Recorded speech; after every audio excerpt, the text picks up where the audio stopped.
disturbance at Acer Plaza? 10-4 dispatcher. Verify address. It's Acer Plaza. Repeat, Acer Plaza.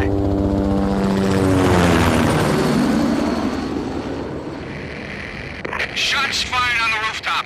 An assault in progress at Acer Plaza. Repeat, an assault in progress.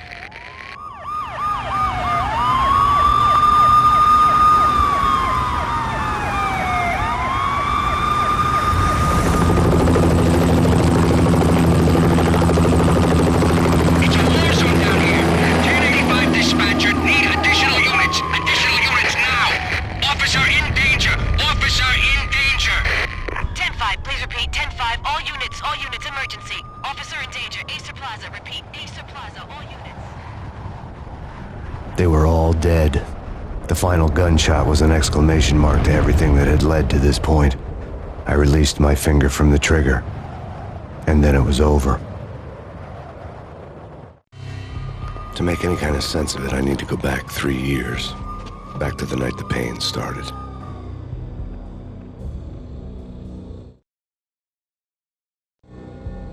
I was still on the force back then. NYPD, Manhattan, Midtown North Precinct, Hell's Kitchen.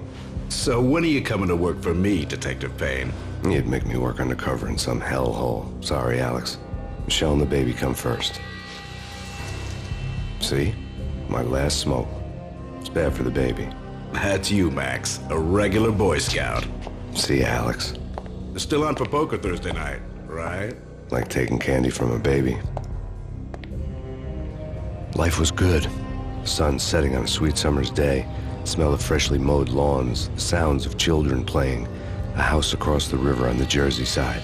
Beautiful wife and a baby girl. The American dream come true. Honey, I'm home. But dreams have a nasty habit of going bad when you're not looking. The sun went down with practiced bravado. Twilight crawled across the sky, laden with foreboding.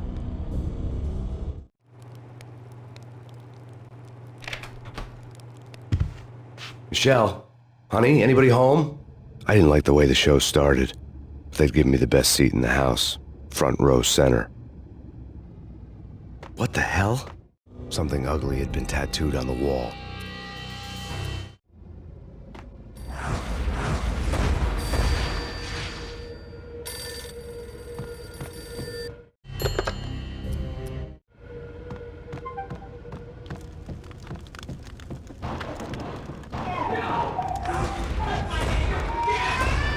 Michelle!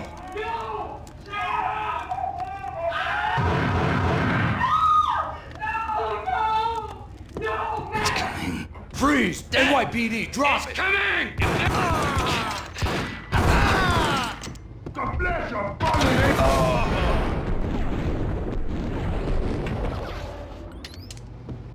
No, God, no, please, Michelle. Oh, baby.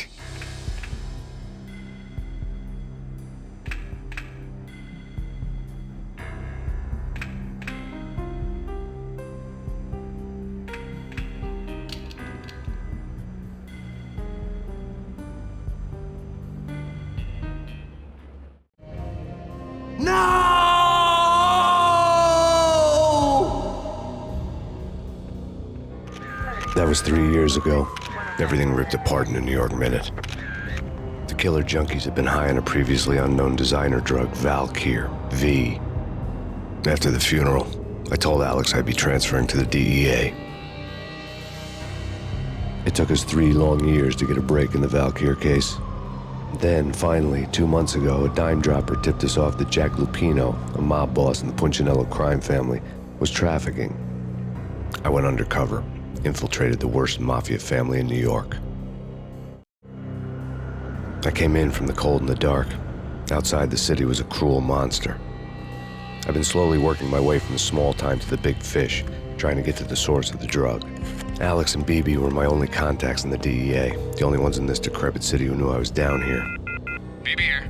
Something urgent has come up with Jack Lupino. You need to meet with Alex immediately at the Roscoe Street station. I hadn't had a face-to-face with Alex since I'd gone undercover.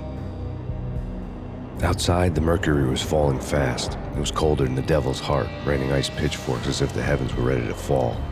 Everyone was running for shelter like there was no tomorrow. It didn't get any better when I got to the subway. The feeling hit me like a point-blank shot straight in the face. Something was not right about this. My Beretta stirred nervously under my coat, but the train doors had already shut behind me, and I was in for the ride. Next stop, Roscoe Street Station, and Alex.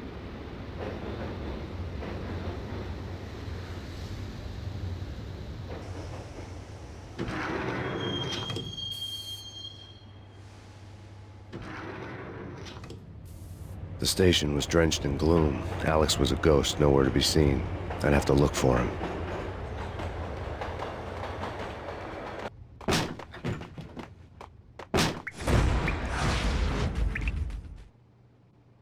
Death was in the air at Roscoe Street.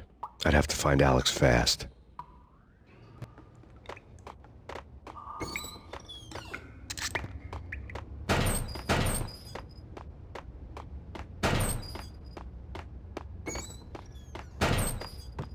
The pills would ease the pain.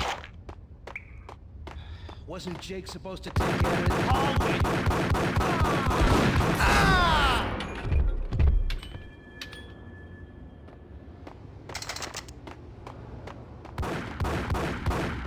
Yeah. Hey.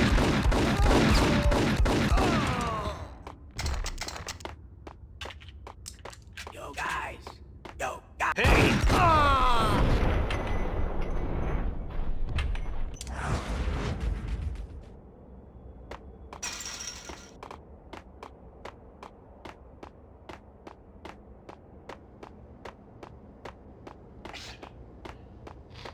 Yo!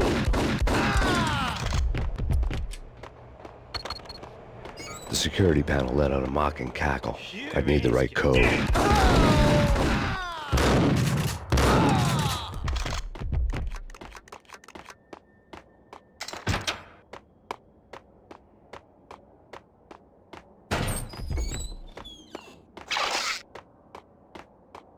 While looking for Alex, I had ended up in the middle of a big-time crime operation.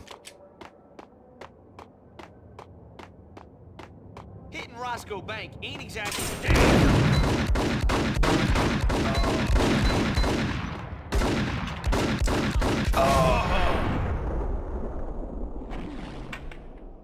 The gate was locked.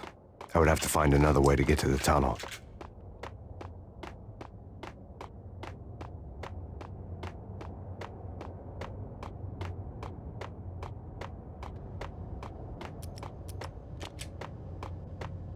Kiss it good.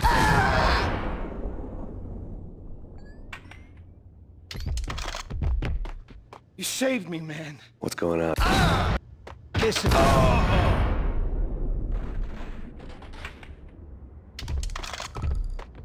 You saved me, man. What's going on here? A massacre.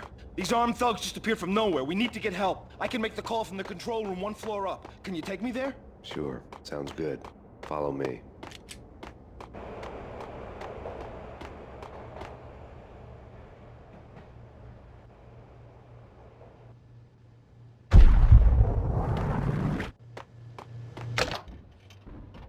Home free. This way. What the hell?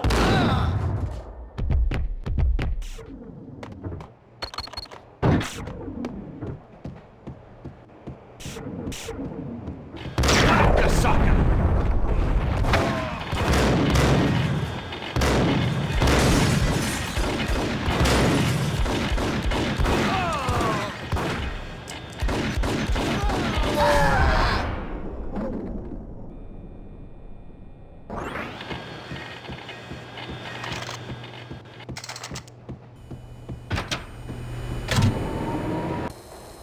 The train lit up like a Christmas tree.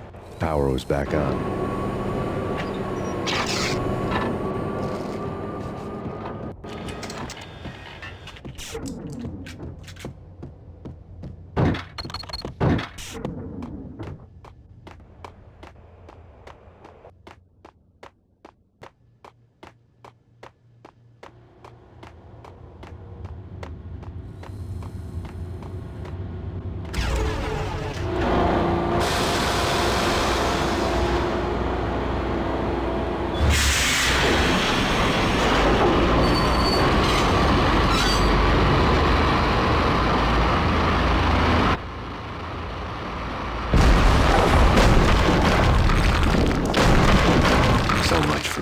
subtle. What the? Hey.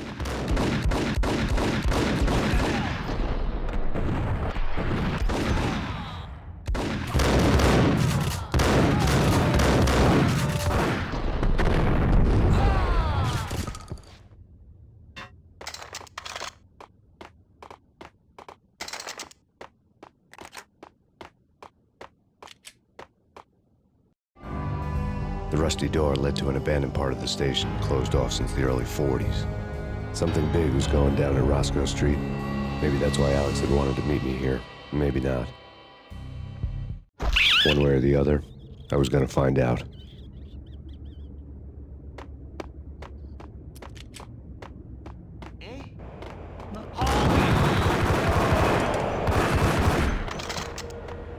What the hell?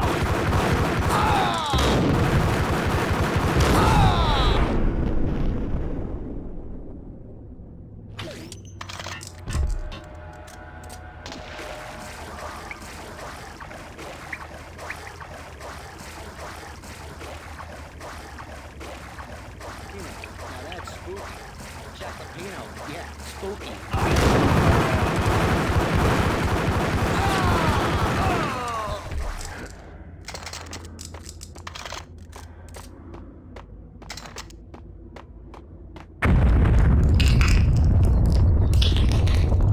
What the hell was that? Hold on here. Give me the detonator. What are you talking about? The door had been welded shut ages ago, and the bomb was missing a detonator.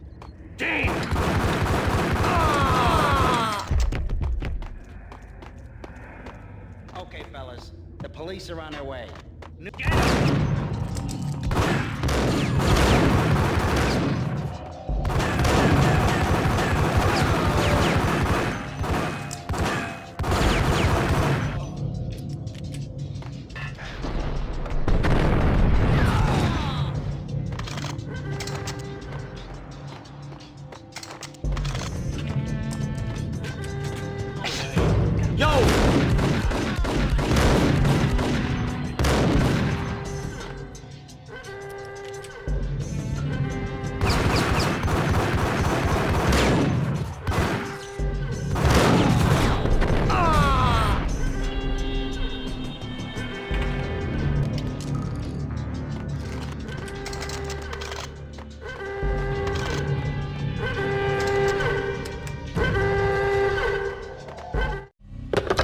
We come to you now live from the crime scene.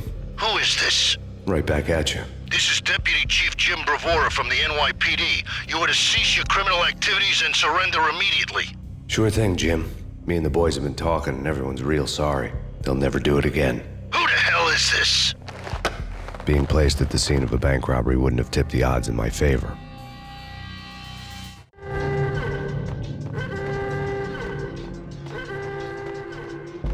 The bank robber's score lay on the table.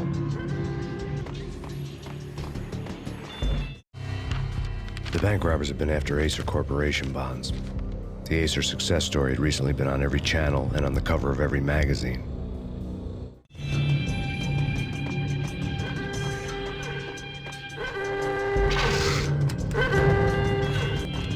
The bank robbers had left their tools on the table. Judging by the detonators, the crooks had bought enough explosives to send Lady Liberty into orbit.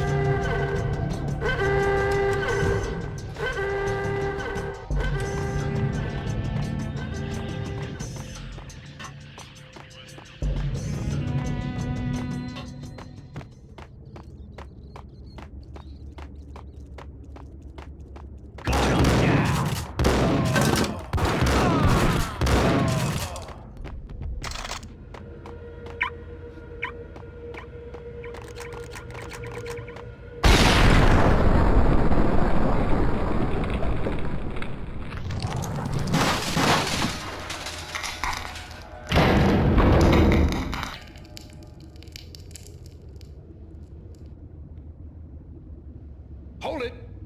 Max! Jesus, you almost gave me a heart attack! I nearly shot you! Alex, am I glad to see you. What the hell's going on? There are more corpses here than at the city morgue!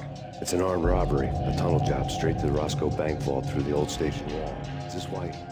This is Lupino's gig? This is Lupino's doing? Lupino's men? Really? You sure know how to pick a place? Can you get through? No, it's locked. We gotta get out of here. If it's Lupino, it's... Alex? Alex! There was nothing I could do. He was dead. I could tell by the empty, accusing stare of his eyes.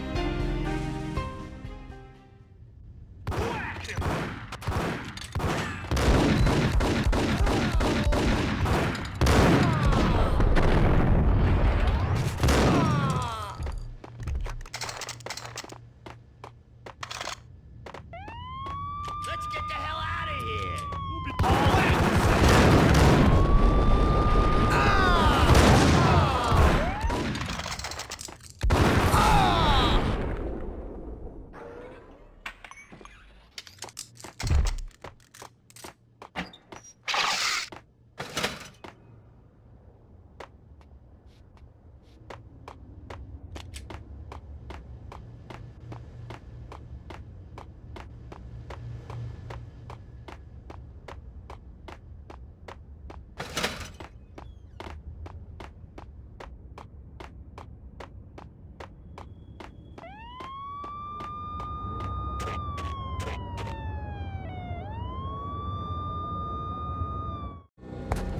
Alex had kept me relatively sane for the past 3 years. Now I didn't know how I felt. Somehow he had stumbled upon something big and ended up stepping on Jack Lupino's toes. Lupino ran his racket of sex, drugs, and contract killings from a sleazy hotel in a slum block of tenements. The NYPD was closing in. I could hear the sirens. Their wail was a crescendo. Lupino thought he could get us by taking Alex out and leaving me to take the fall for it. All he had gotten was my attention. I went for the hotel first. It was a sad old thing with flickering lamps and faded colors, cheap mobster punks and tired-eyed prostitutes. I walked straight in, playing at Bogart like I'd done 100 times before. The place was run by a couple of murdering mobsters with shark smiles. The Finito brothers. Ladies and gentlemen, it's the pain in the butt. Pain to the max. You're killing me. Did you make that up yourselves, or you get some wino downstairs to come up with it? Don't answer that. A rhetorical question. I got something for the boss. Lupino around? That kind of depends on who's asking. A friend or a junk squad plan. Don't answer. It's one of them, how do you put it, rhetorical questions. Lupino ain't here, but he says bye. Lupino wasn't in his cheap hotel. Instead, I ran into the Finito brothers. My cover had been blown. The door slammed shut behind me. And then I was dodging bullets like raindrops. Pain in the butt. Ha ha! Pain to the max. Junk squad pain. Gotta take their Marble City for it. Worse than lying down. Bring it out.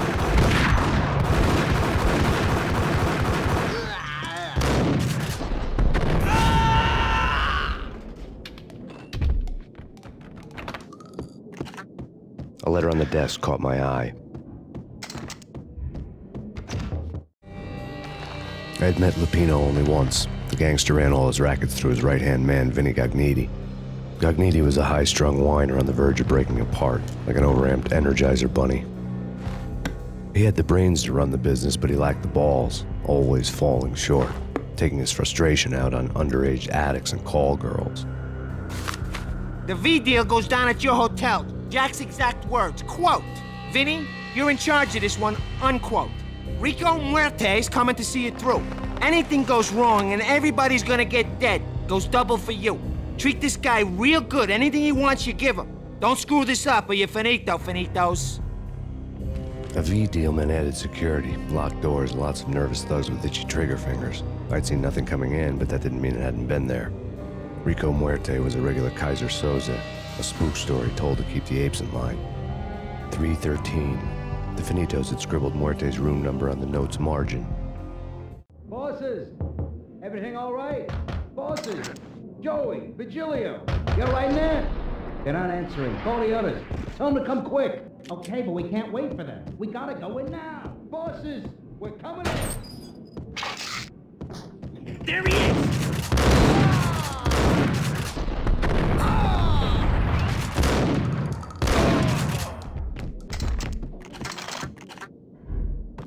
Getting out was not going to be easy. The staircase was locked and the elevator had been busted for a decade or more.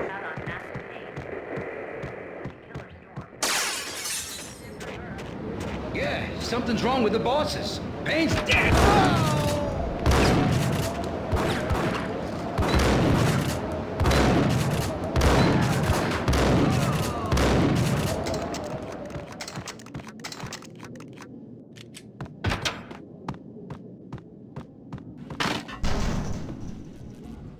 Hold it!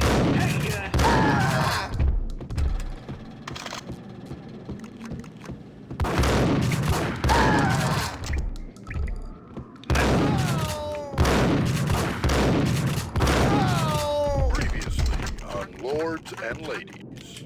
Lady Amelia, Marquis Valentine asks for an audience. Thank you, Lawrence. My lady. My lord.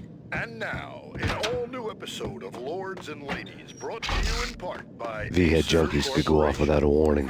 I had to be careful.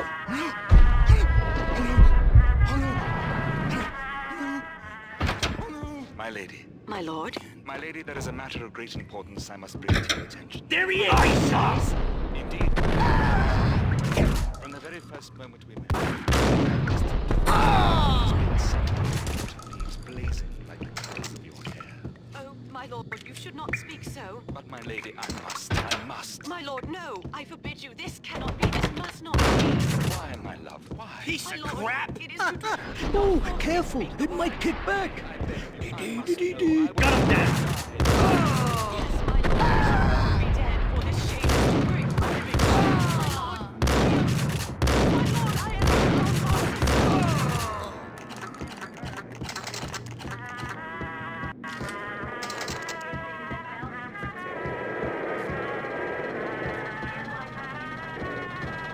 This party had been dead for a while. I couldn't say I was sorry I'd missed the show. Tonight, the city's fight against the nightmare drug Valkyr took a turn for the worse, as DEA Special Agent Alex Balder was found brutally slain at the Roscoe Street subway station. A suspect was seen leaving the site only moments after the shots had been fired, and the NYPD is currently in pursuit of Max Payne, a repeated felon believed to be armed and extremely dangerous. And now the weather. The worst winter storm in recorded history continues to pound the city. Whatever steps necessary. Here stated that Valkyr represents the NYPD. Hey, Amelia. So tragic. Will they ever get together? Get away. Get away.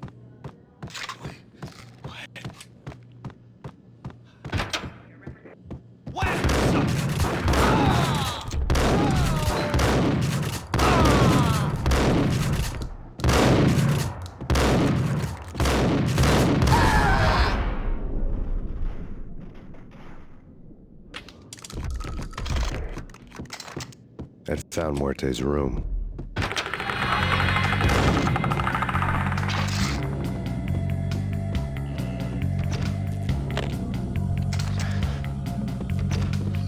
Muerte had received a letter. Our investigation had turned up nothing to link Angelo Punchinello, the head of the Punchinello family, to Valkyr. All tracks had ended with Jack Lupino. The letter in Muerte's room was signed by the Don himself.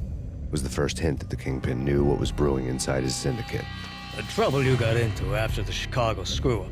The Punchinello family bailed you out. You have been waiting for a chance to pay us back. One of our trusted boys has a monkey the size of King Kong on his back. And we need your special skills for backup on a major deal. Collecting evidence had gotten old a few hundred bullets back. I was already so far past the point of no return I couldn't even remember what it looked like when I had passed it.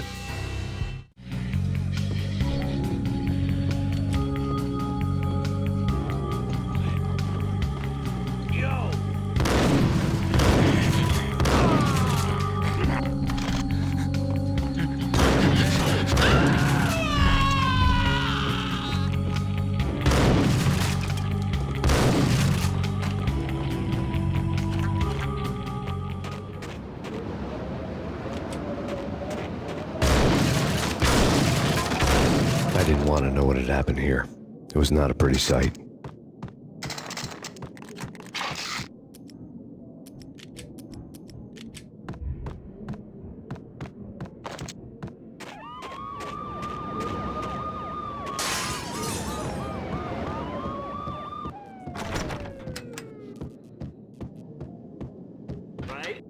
Ice!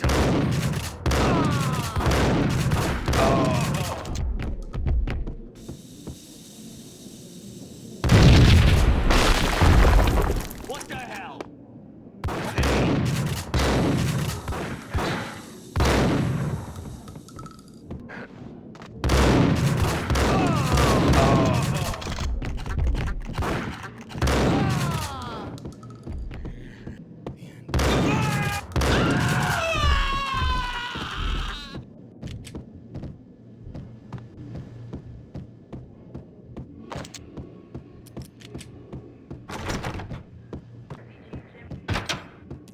A hooker had left her diary on the table.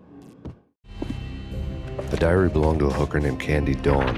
The read would have made a vice cop blush. Had talks with the mystery hag over the phone again. Sent to the latest One-Eyed Alfred tape. As long as the hag keeps paying for the tapes, the old man could come every day for all I care. She had a nice sideline, making secret X-rated flicks of her clients and selling them to the highest bidder. It would get her killed if her V-fix for the day didn't do it first.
The old service elevator rumbled down to the bowels of Jack Lupino's hotel.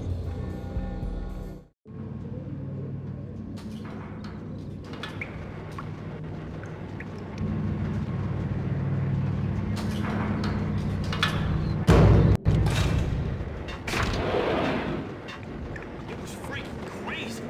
The cops were doing a full-scale whack to something.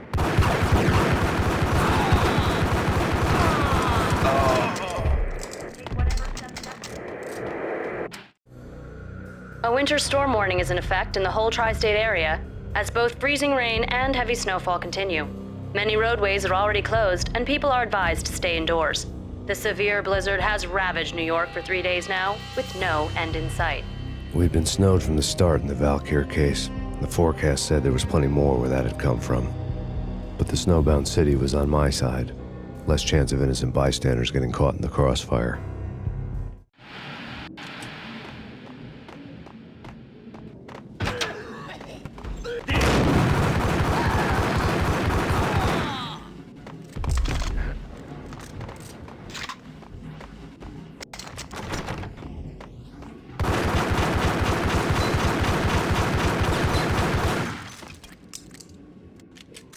Hey! Exhibit number 1, a newspaper. A dead man tied to a chair lay on the boiler room floor. Captain Baseball Bat Boy has an unbeatable track record in superhero death matches. But a six-pack of root beer gets me every time. The murder weapon was a baseball bat, now lying in a pool of drying blood next to a newspaper folded open on a Captain Baseball Bat Boy comic strip.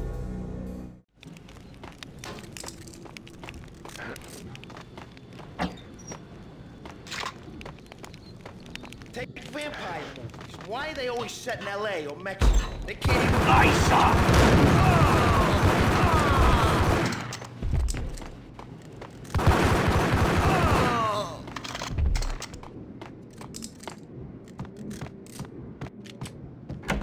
with the guns.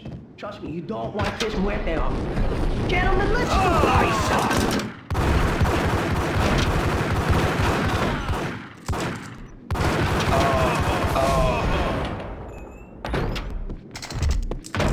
A lifetime ago, this would have gone down as a narcotics arrest.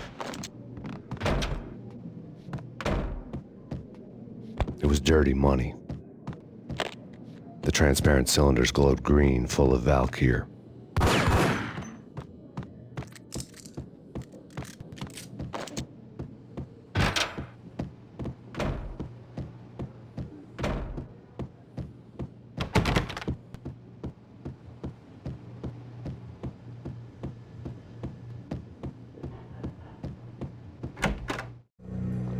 Two mad dog killers, ready to murder each other. They step into the next room, and I'm thinking, now they're gonna do it. But no. They sit down in front of a TV and solve their differences with the Kung Fu fighting video game. I tell you, Candy, I was so depressed, I strangled them both with the video game cables. Oh, Rico, you're so bad. I am, ain't I? Rico Muerte, big-time hustler. Who the hell? It's that cop.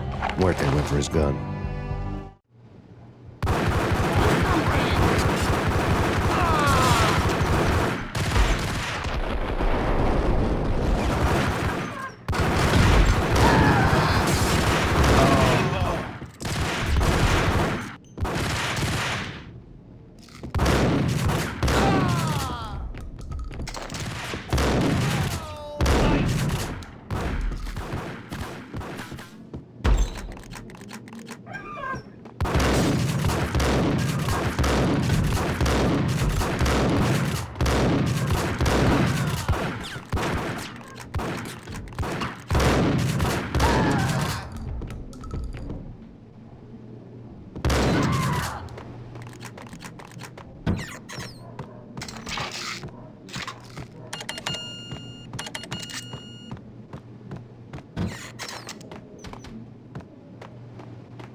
The antique switchboard was still in use.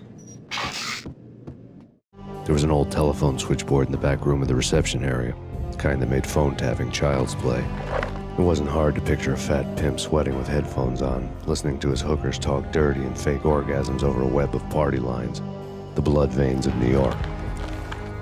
Right now, there was a different set of moans and groans going on. Boss, Corneli, it's Max Payne. He came, started capping us. He killed... Are you freaking kidding me? He's just one lousy cop. You better be freaking kidding me. Whack him. What's the freaking problem? Hello? Answer me. Hello? The word was out. A deadly virus released into the city's corrupt circulatory system. Something wicked this way comes. Max Payne at large.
around, walk away, blow town.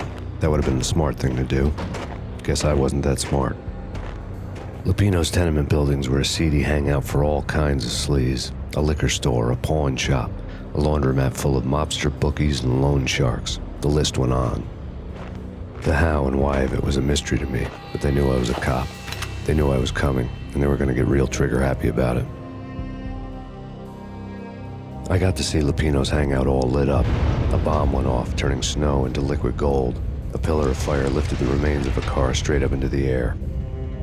The flames were highlighted on the hood of a black Mercedes-Benz as it coasted down the street real slow, as if the driver didn't have a worry in the world. I got a good look at the man riding shotgun. It was Vladimir, the head of the local Russian mob, the fly in Don Punchinello's soup. The ringing in my ears was the sound of a mob war being waged.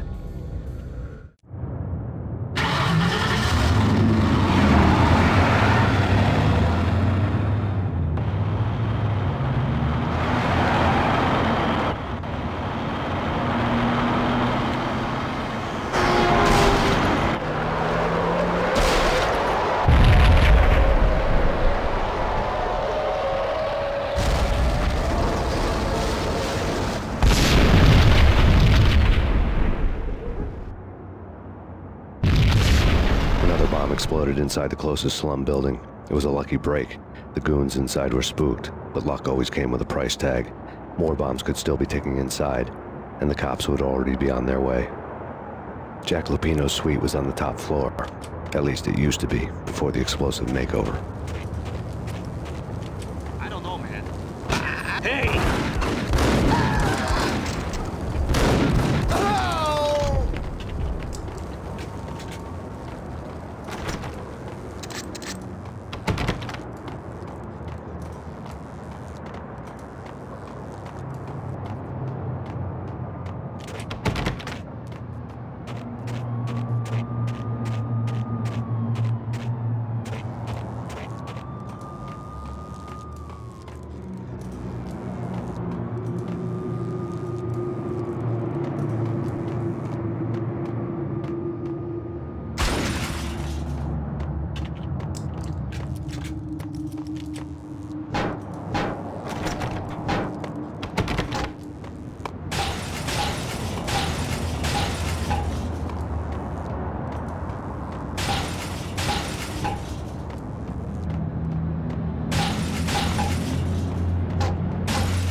The headlines were a depressing read.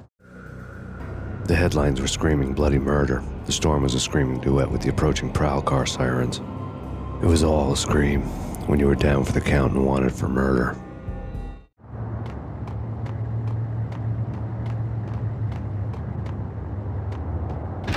What the hell?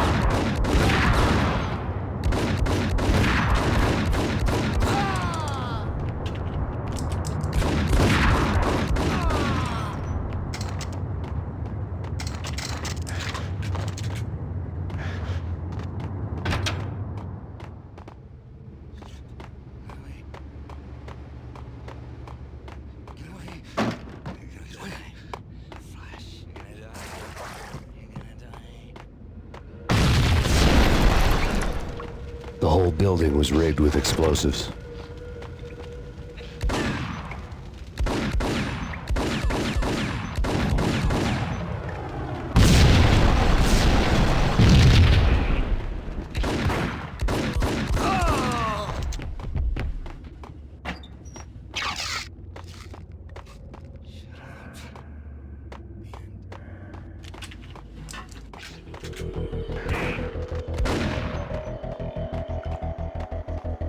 What the?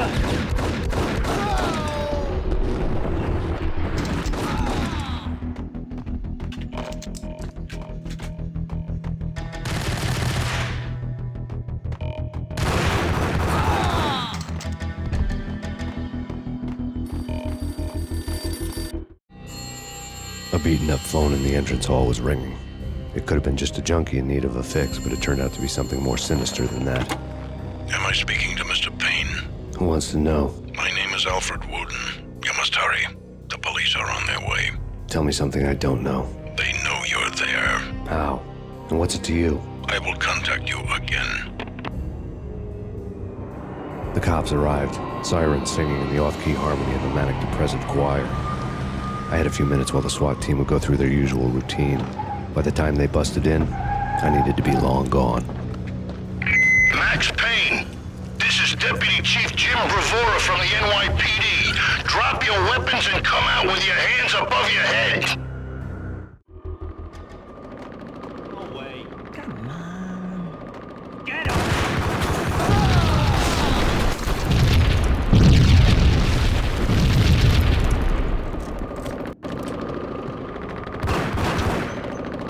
Someone had left a letter on the key on the shelf. Suddenly it all made sense. The bombs, the Russian mob boss making an appearance in person. Gagniti was his usual self. All talk and no walk.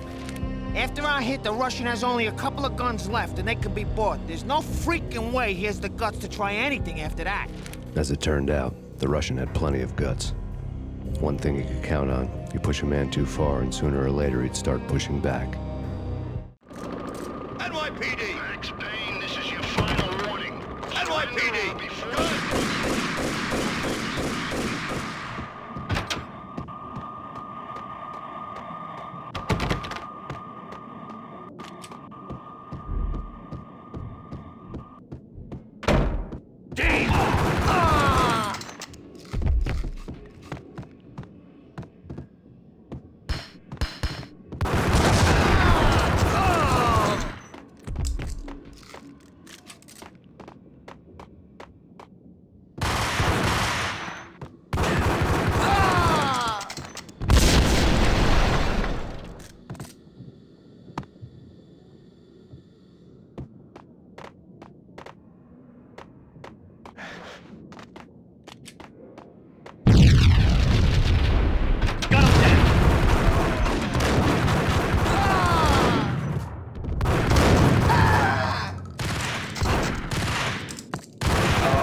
The bombs had destroyed all the stairs up to Lupino's office. The alternate route led there by way of adjoining rooftops.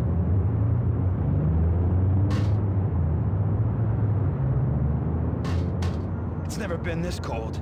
Never ever. It's like the sky's falling. Yes, sir. It's the end of the world as we know it. And I don't feel fine. I don't feel anything. Not a thing. I'm freezing my butt off.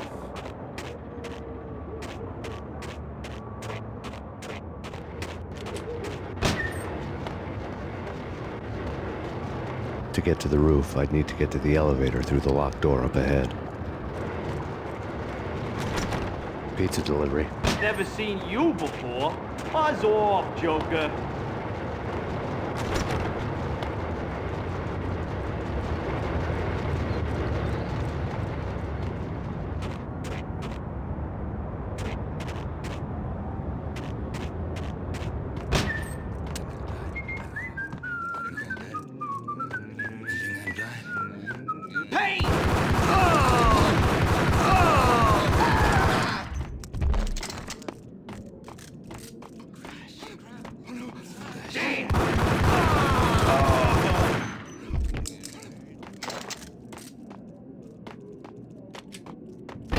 No, don't shoot. I ain't... You know the clowns at the laundry? Me? No. You're no good to me then. What? No, the laundry, yeah. I know him, yeah. Get me in there. Okay.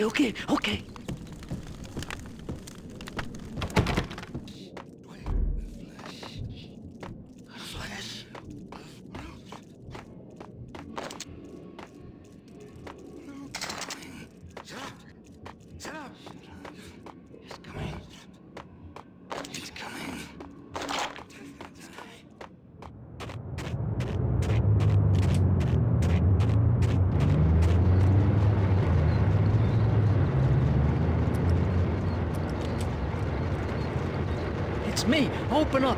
Let me in, quick. Not so fast. The password. John Woo. Come on. Okay, John Woo. All right. Come right in. It's a trap! There he is!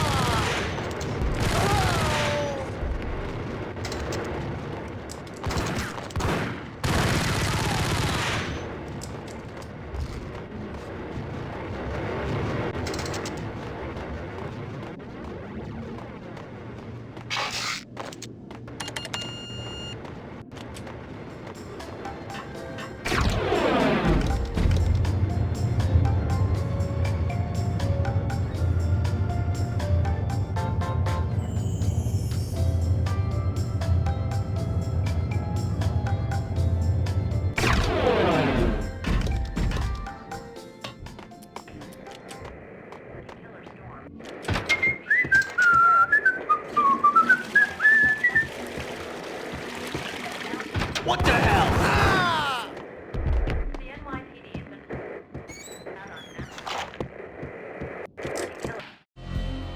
New York City is in crisis tonight, with reports of Valkyr-related gang war in the streets of the Bronx. Apparently, Max Payne, wanted for questioning in connection with the slaying of a DEA special agent earlier tonight, is waging a one-man war against his former partners in crime. Among the listed casualties so far are notorious mafia members Joey and Virgilio Finito, as well as Rico Muerte, himself a fugitive from the law, and a suspect for several murders in the Chicago area. The NYPD has been placed on full alert. A citywide APB has been put out on Max Payne. Deputy Chief Jim Bravura has promised to take whatever steps necessary to bring him to justice. What those steps may be remains to be seen. For NYCNN TV News, this is Kira Silver.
Place I'd want to end up, but that's where I always end up. Only it's not me talking with a pig and go, but someone who's down to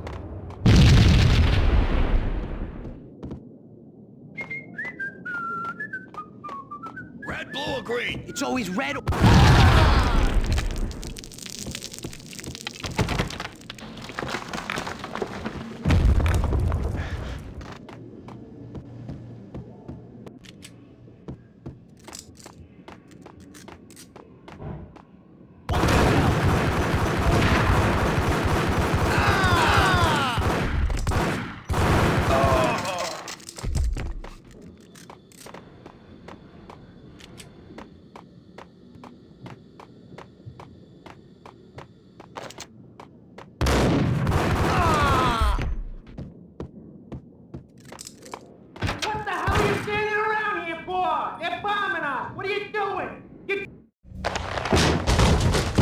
Vinny got needy.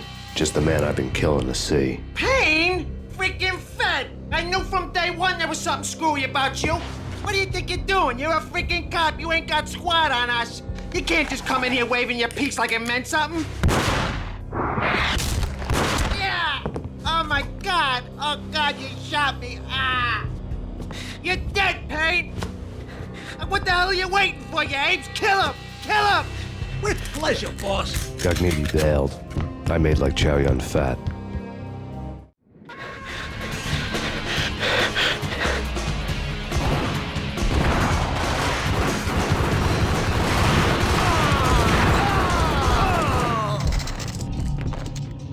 A crumpled letter lay. The letter was addressed to Don Punchinello, but Vinny had never had the nerve to finish it. Jack's gone voodoo. Just the other night, he shot Dino because he wanted to see what his brains looked like splattered on the wall. He's a freaking mad dog. We're running out of men and business fast. Gognitti had been living in mortal fear of his boss. Jack Lupino was a psycho. Gognitti's desk.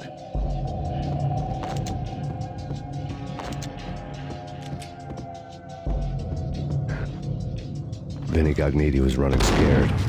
He could run, but with a bullet in the stomach like a broken bottle of Tabasco, he was quickly running out of time. He knew where his boss was, and I wanted to square things up with Jack Lupino. Gognitti would be moving fast. I don't know about angels, but it's fear that gives men wings.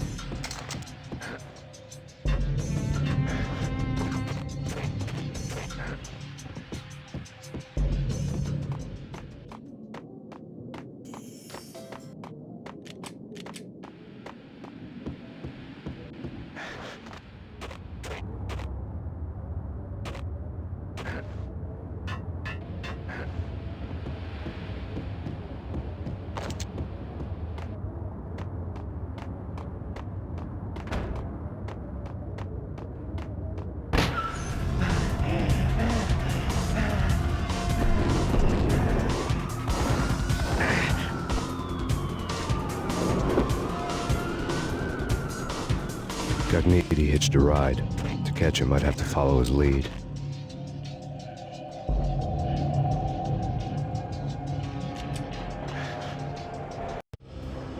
This was my second train ride of the night. The way it started didn't promise anything better than the last one. Freezing wind tearing at my face like sandpaper and razors, ice hard and slick under my hands and feet. And somewhere in the background, the wail of sirens, the city howling after me. New York sped by in fast forward. Dark rooftop water towers and a dead forest of antennas and chimneys, all a blur.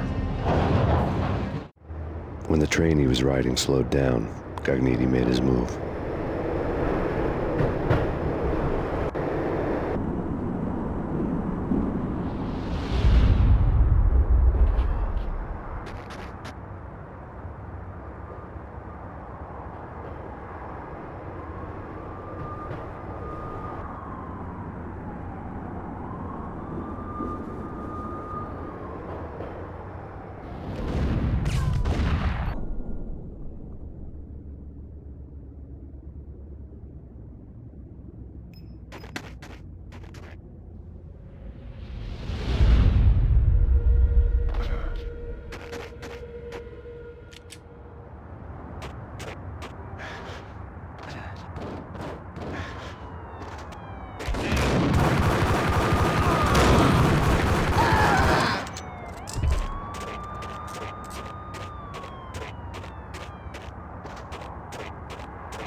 No problem.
Max Payne has nowhere left to go. We are very close to capturing him. You'll get a full statement then. Right now, I've got better things to do, ma'am.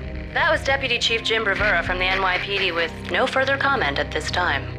Apart from his suspicious food habits, I figured Bravura to be one of the good guys. Fate had just dropped us on different sides in this. But when it came to capturing me, he was way out of his league. I had already ditched the cops a couple of rooftops back. For now.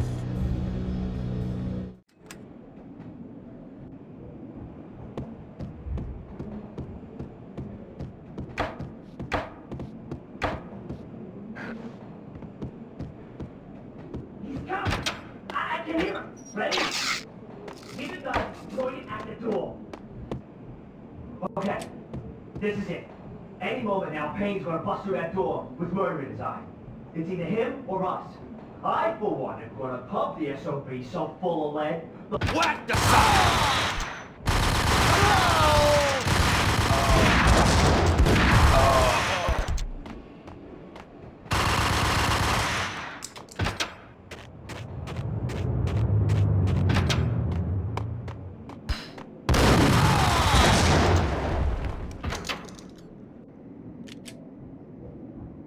Open, goddammit! Payne! I'll kill you, you lousy freaking cop!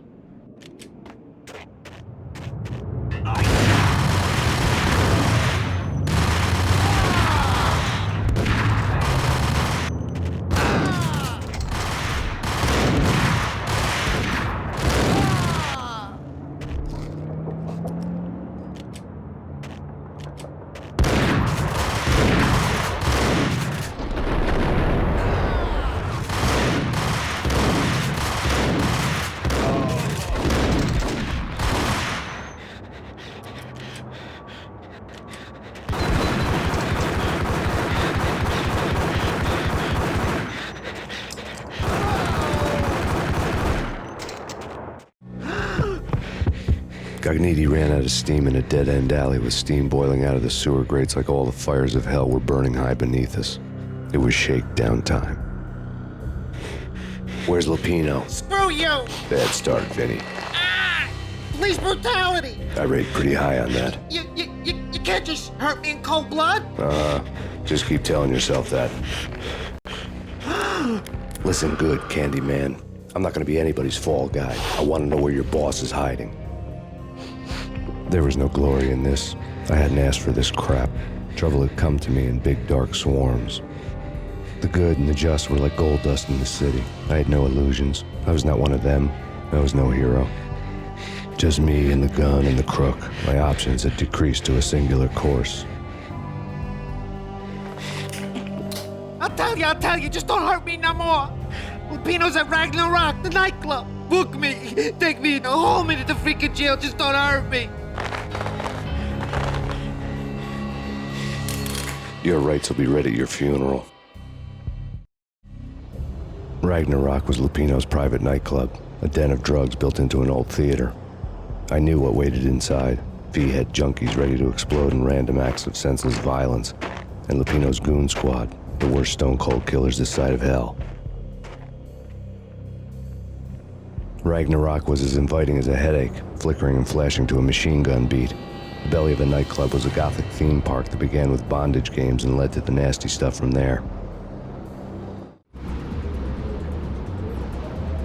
As subtle with its dark message as a cop-killer bullet through the heart. Like father, like son. Just like Jack Lupino.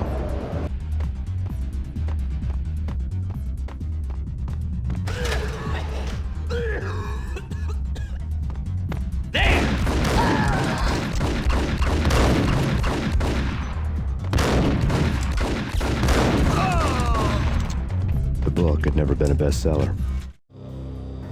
Given the setting, I was surprised to find that somebody had been passing time reading. The paperback was entitled, The Age of Murder and Storm. The blurb on the back mentioned Norse mythos and Ragnarok, the end of a Viking world with a terrible winter that covered the earth in ice, when vile crimes were rampant and all humanity lost. I could see how somebody impressionable might get it into their head that we were at the end of time. I was also beginning to see what the nightclub and its owner were all about.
Books on the occult had been piled on the table.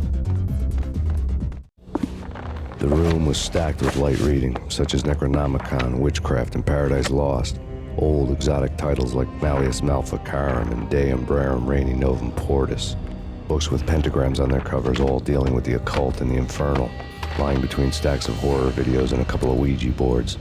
The only thing I could take seriously was the thought of Lupino taking it seriously. He had been spending a lot of time getting intimate with the guy downstairs.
What the hell?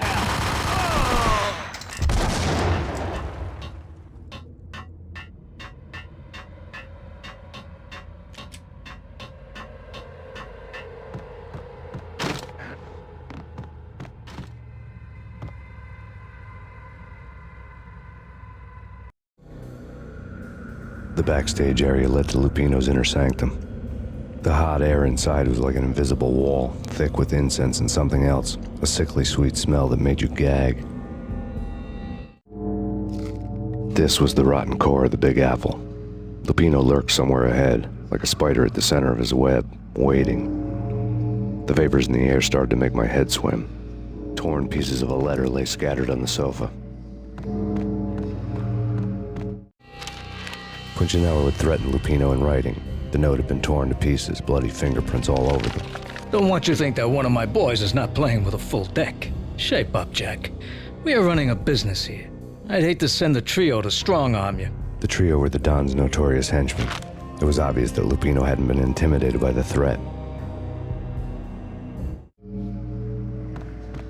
Lupino's notes covered the table. Jack Lupino was crazy, all right. The table was scattered with notes of demented arcane nonsense written in rusty blood, a mishmash list of demons, devils, and dark gods evoked.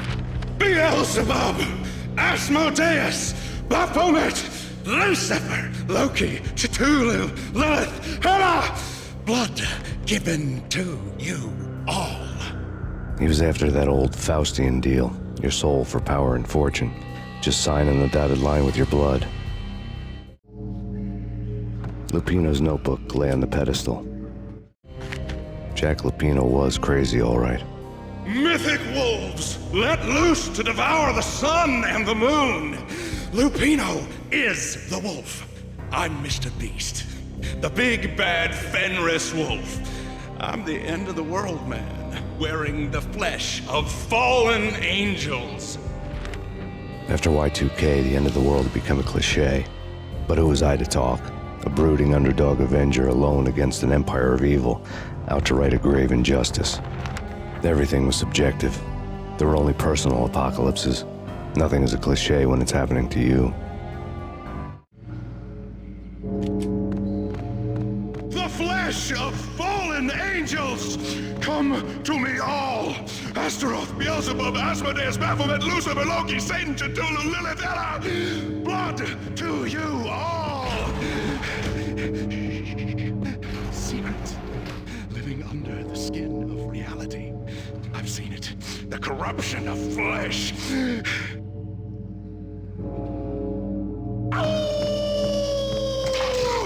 I'm the wolf, yeah! I am the wolf! It's close. It's coming. I have come. It's now! I will rise to her side! I don't need the words! I'm beyond the words!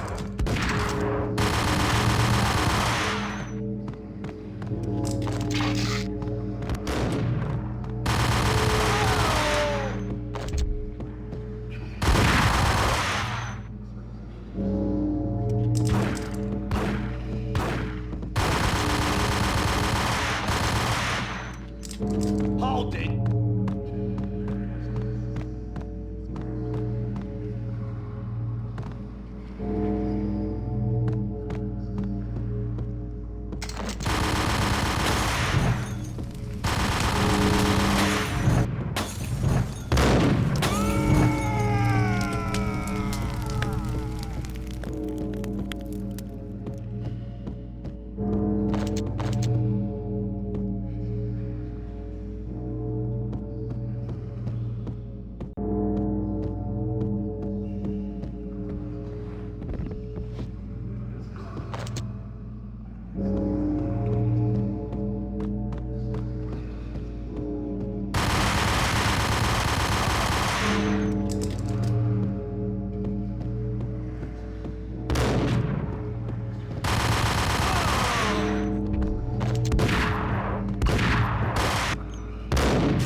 I had known there'd have to be a catch in it somewhere, and this one was the Empire State Building of catches. Lupino was pumped up and dying to go 15 rounds with a mutant alligator. And then he started this spooky monkey talk, straight from a bad dream. Mine. I have tasted the flesh of fallen angels. I've tasted the devil's green blood. It runs in my veins. I've seen beyond a world of skin, the architecture of blood and bow and arrow. Death is coming! She is coming, and hell follows with her. This is the twilight winter. I am ready to be her son. Her time is now, and all who stand in her way must die!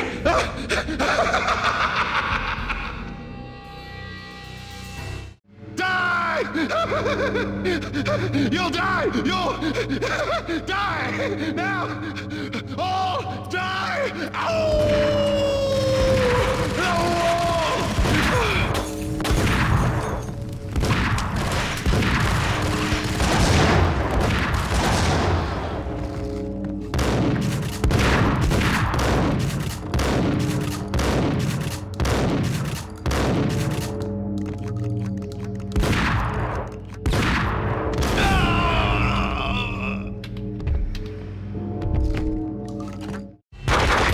Lupino finally went down. I wanted to make real sure he'd stay that way. V was a bad monster. Turned them into friggin' zombie demons from outer space. I think he's dead already. Huh? And that's when it happened. But dead or not, you've got the wrong guy. In stepped this knockout femme fatale holding a gun to my face. I returned the favor. Lisa Punchinello. Lisa Punchinello was the Don's wife. Mona Sachs. Lisa's evil twin. Your safety's off, evil twin. You might hurt someone with that gun of yours. Lisa's the damsel in distress. I'm the professional. I'd blow you away without batting an eye. Sure, and you can check out my credentials splattered all over this joint. Jack couldn't have framed you. Not the state he was in. We're after the same slime bag. Angelo Punchinello's the one who murdered your friend and framed you with it. You know this for a fact. I've got my sources. I don't have a clue these days. I just shoot them as they come. Who put a contract on the Archfiend? This one's mine. I hate the guts of that sadistic wife-beater. Why not pool our bullets for this one? I thought you'd never ask. My finger was starting to twitch. How do you like your whiskey? I'm easy, as long as you don't try to slip me a Mickey. You're a real angel, Max. It was good stuff. Tasted sweet as honey going down. Nothing personal. Can't risk you going berserk and getting Lisa killed.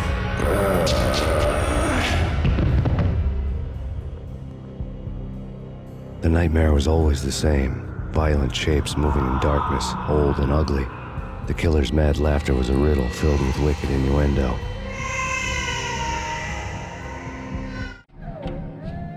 Somewhere, the baby was crying.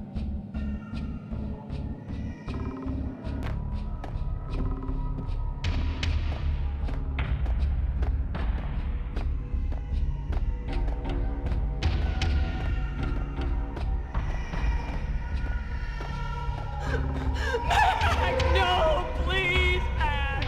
Why? I didn't mean to. I'm sorry.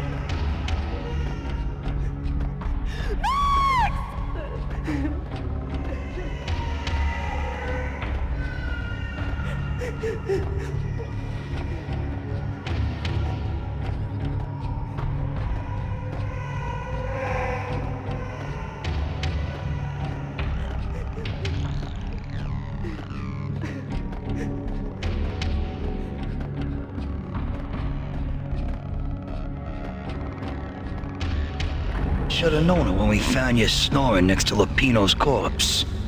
A comedian, huh? The pictures were filled with good old times.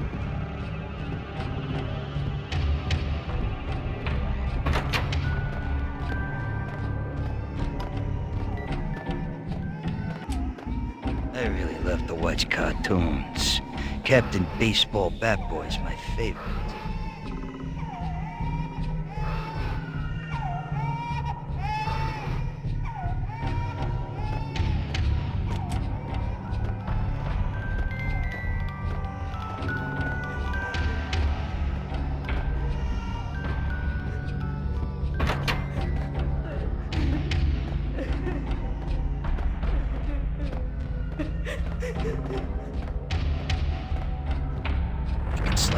dice them, shoot them full of holes, blow them to bits, vaporize them, disintegrate them. No matter what you do, they'll still be back. Good as... Michelle's diary lay on the table.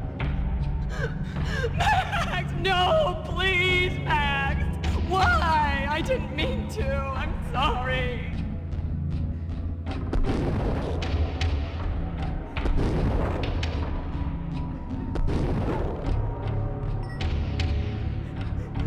Murderer! You killed her!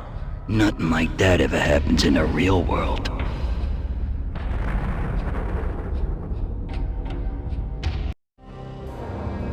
I woke up in a bad dream. My head felt 2 sizes too small for my brain. Max Payne. I envy your name. And the killer was smiling. Pleased to meet you. I'm Frankie the Bat Niagara. Niagara, as in you cry a lot? He had a baseball bat and I was tied to a chair. Pissing him off was the smart thing to do.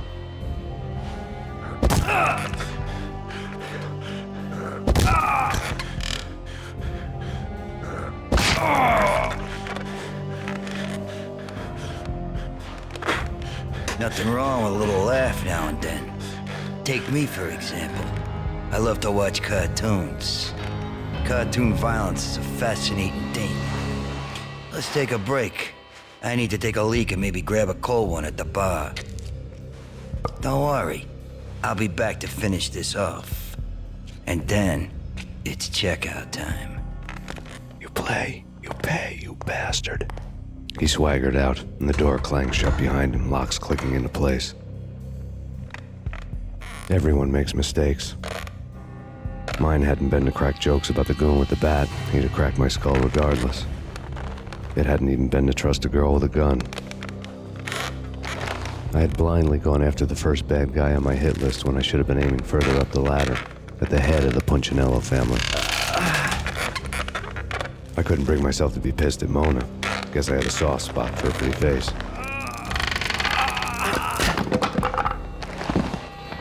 But when somebody decides to play baseball with your head, you tend to get sore. They had dragged me back to the basement of Lupino's hotel. I was beaten, bruised, and blue. I felt like the chair I had broken to get free.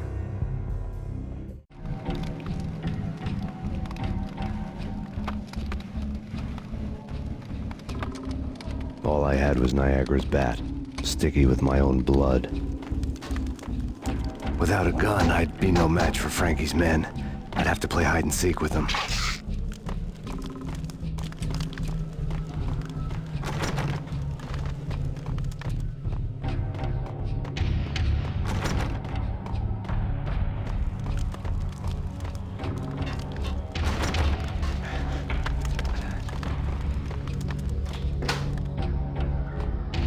It's Frankie's turf. We'll take care of it. Yeah, I know. Just I wouldn't mind having a... Hold it! Hold it! There he is!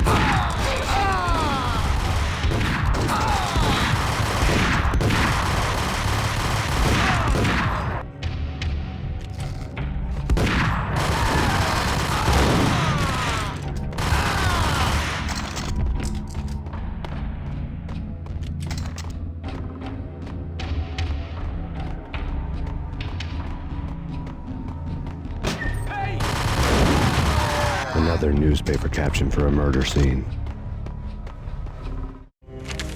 Frankie had left his calling card, a Captain Baseball Bat Boy strip, next to a sewer passage filled with bodies. You'd better not mess with Captain Baseball Bat Boy. Even my archenemy, Bicycle Helmet Girl, swoons at the sight of me. Aha! There were enough corpses to put a mass murderer to shame.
Things were fast going from bad to worse. The men in blue had come and gone. They had decorated the place with chalk outlines and tied it together with yellow tape. The cops who had stayed behind were dead. Frankie, his boys, and I had the place all for ourselves.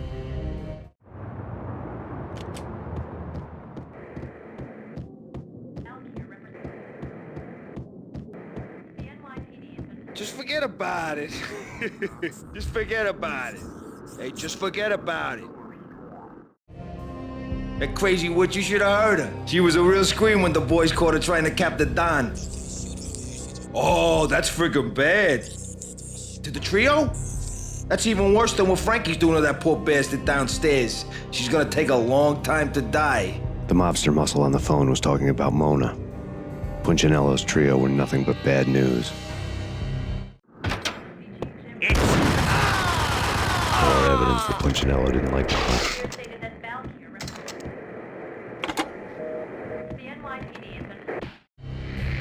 The fact remains that all the victims so far identified in the Ragnarok shooting have been known criminals, many of whom had large doses of V in their blood. Reliable sources say that Max Payne was also among those killed, although no body has been recovered at this time. Reliable sources. That meant somebody thought the Mafia had me, didn't want the cops snooping around anymore.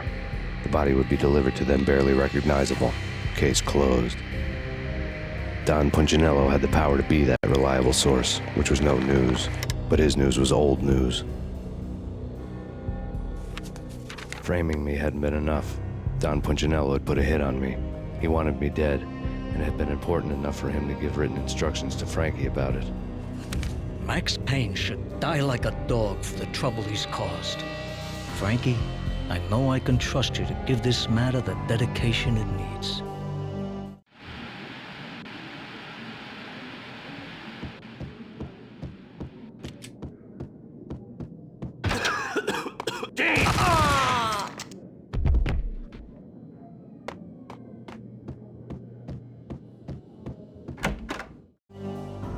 The hotel bar was fast developing quite a history.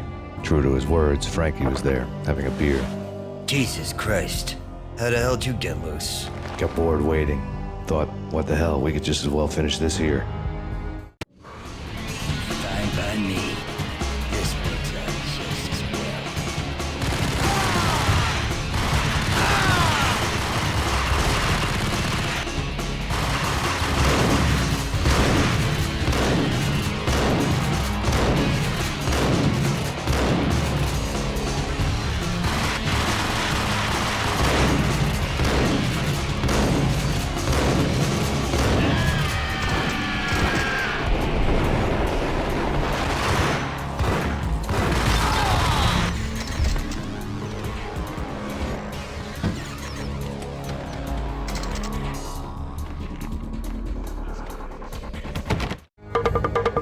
Thank you.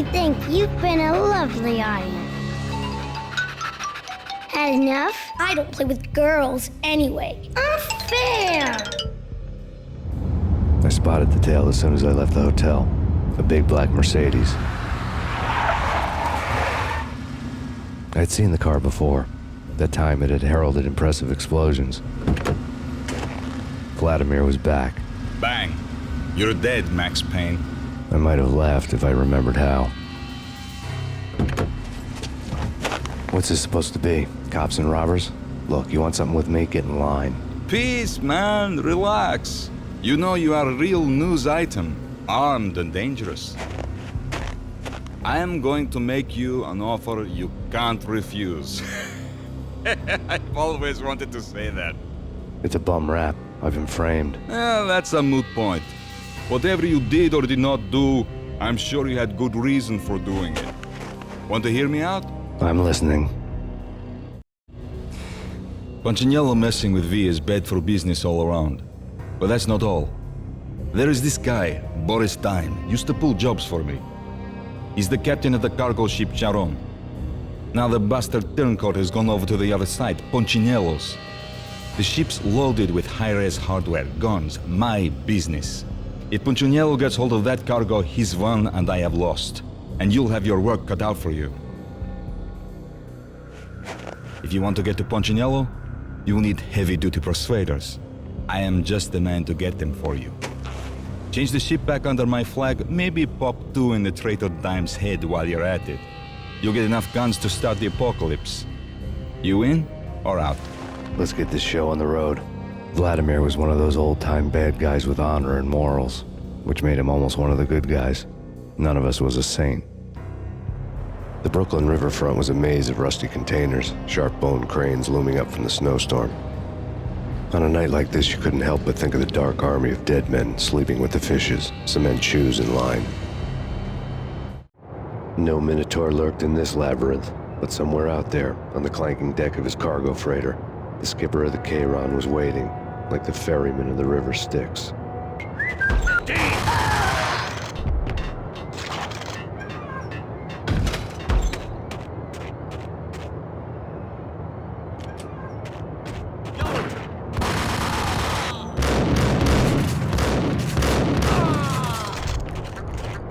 Both of them beaten to a...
I doubted the letter was a receipt.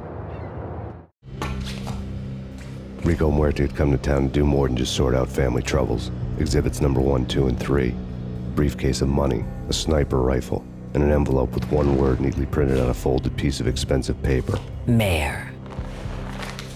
It didn't sound like a mafia contract at all. It was too cold and too to the point.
found Boris Dime's ship.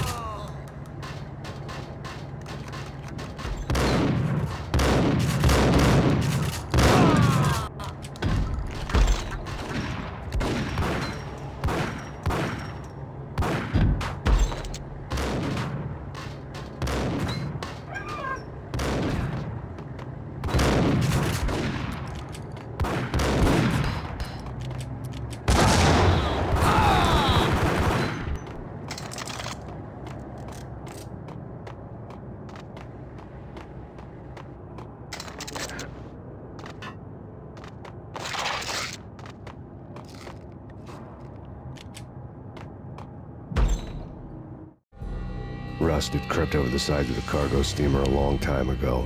Boris Dime would be on board. I'd have to smoke half of his crew to even get near the gangplank.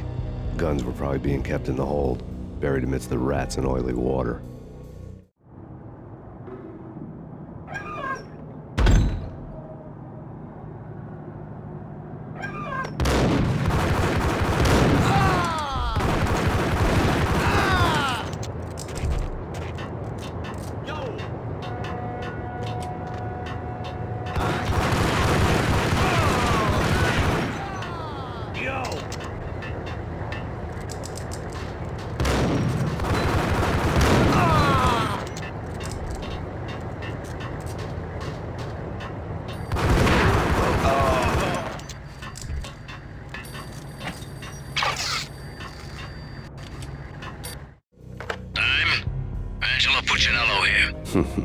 Angie, tell me, how much did Dime cost you? I bet it was more than his name. Max Payne. Right the first time. You're dead, punk. You sure you're not confusing me with Boris here? But you are right, of course. Pretty soon we should get together and have a talk. You son of a... Pissing Punchinello off was a dangerous game, but when people get mad, they make mistakes. I should know. That's where I wanted Punchinello, mad enough to trip over his own feet, preferably into a grave.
Did you get everything you need? Check.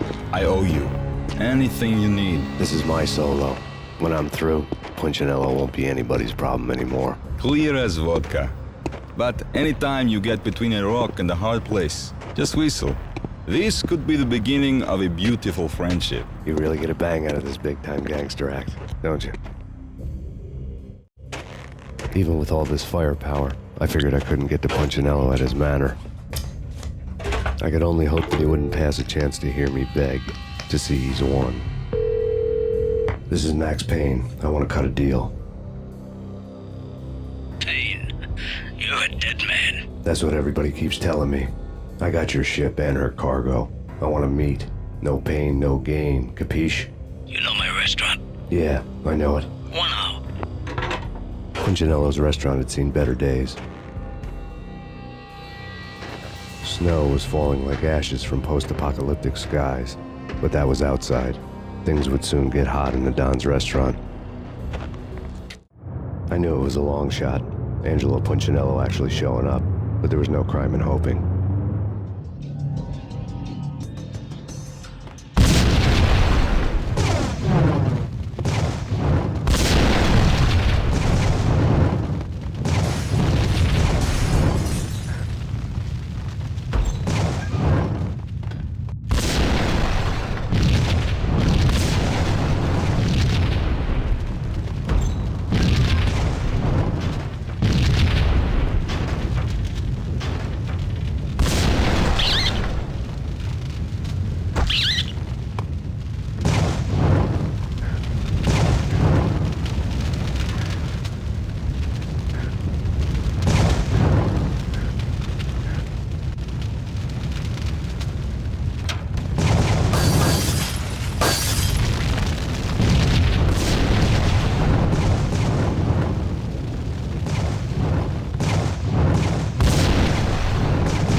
to get me. The feeling was mutual. He was trying to put out my flames with gasoline.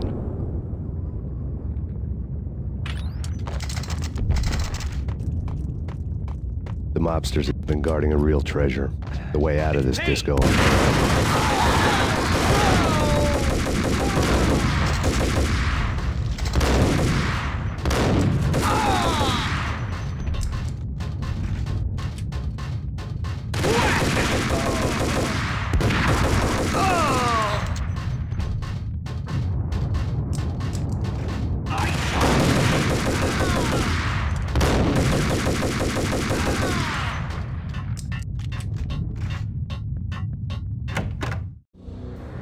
Vlad had seen my smoke signals. The Mercedes was revving to go, almost drowning out the banshee wail of the sirens. You coming? We'll drop you off at the Punchinello Manor. Sounds good to me. When this is over, look me up. I could use a professional like you. I'll keep that in mind. The night groaned with cold. The garden lights flickered nervously. In their light, the falling snow was dead white before the darkness ate it up. I had heard the stories. The trio were mad dogs. They'd have hung the heads of their enemies over the manor gates if the capo had only let them. Punchinello wanted pain. He'd see the pain. The trick in my situation was that there was no trick, no matter what the movies tell you. No rules, no secret mantra, no roadmap. It wasn't about how smart or how good you were. It was chaos and luck, and anyone who thought different was a fool. All you could do was to hang on madly, as long and as hard as you could. Someone had graciously left the back door open for me and killed the guards. My money was on Mona. I knew the trio would be standing between me and Punchinello. I had read their rap sheets, thick as phone books. No one would be walking out of here alive. The numbing cold of the broken night had followed me in. Upstairs, the trio tangoed down the manor halls to the silent rhythm of their murderous hearts. The blood of their victims rust on their lips. Vince Mugnano, Pilot Providence, a.k.a. Big Brother, and Joe Deadpan Salem. The pistol was a frozen lump in my hand, piercing the skin, gnawing me to the bone.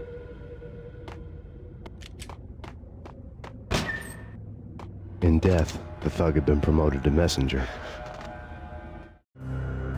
Someone hadn't enjoyed the Don's hospitality. Someone with a flair for the dramatic. Someone who had let herself out of a locked cell and past a couple of armed guards. My thoughts were on Mona again. I could only hope she was a good enough gambler to walk away while she was still winning, before she'd run into the trio.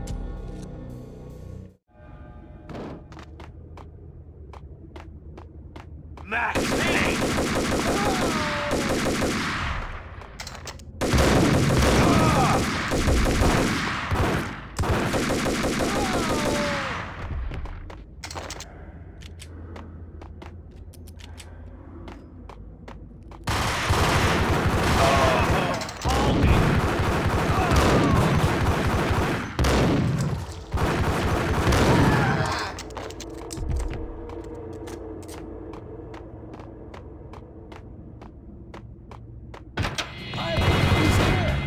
It didn't take me long to run into the trio.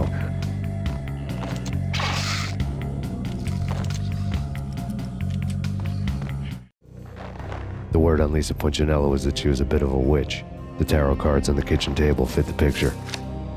They weren't my kind of cards, but I was willing to take a crack at the hand Mrs. Punchinello had dealt. The first card was the tower. Maybe that was supposed to be the manor. It got easy after that. The devil was the master of the house, and death was me, coming for him.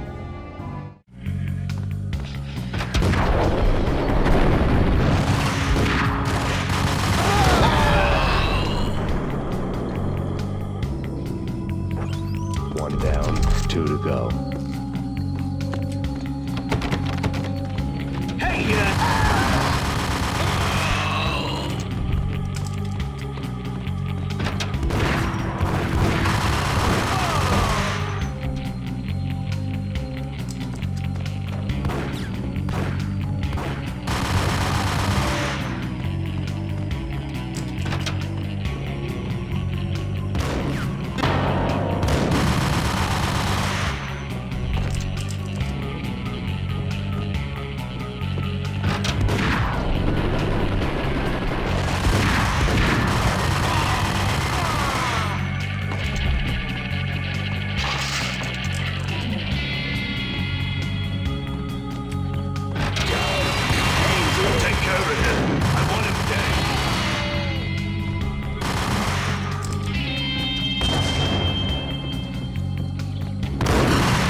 stop anything. Take cover.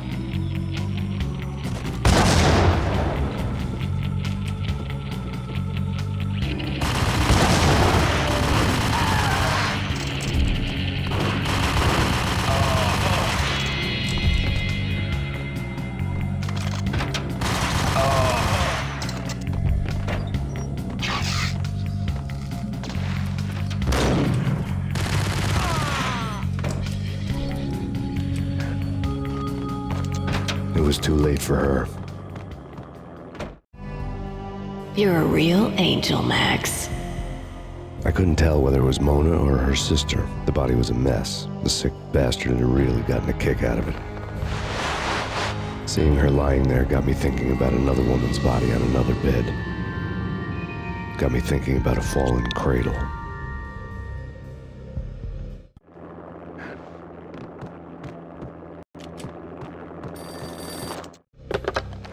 Max Payne. Talk to me. Alfred Woden. You've got company. An armed helicopter just landed on the manor grounds. You must hurry. The more the merrier.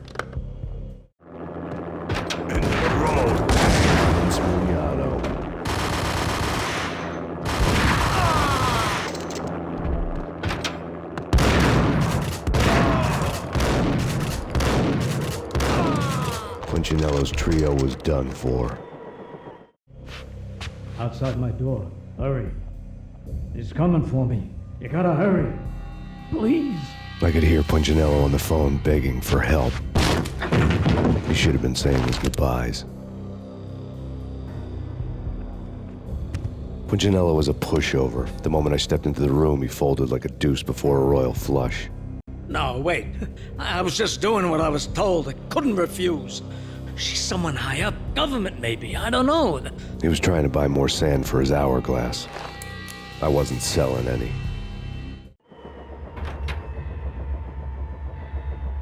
No, I told him not to.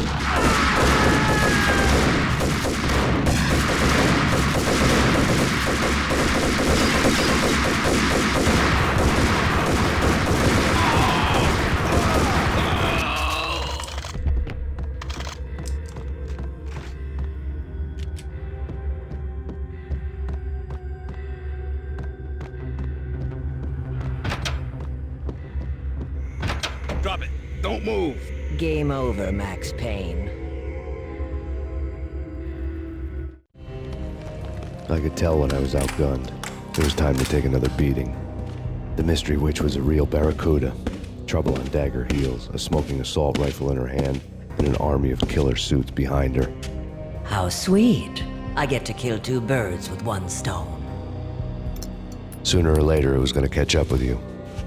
Mr. Payne, it's time to show you the benefits of my brew. Be a good boy now. You'd find that Lady Luck was really a hooker. You were fresh out of cash.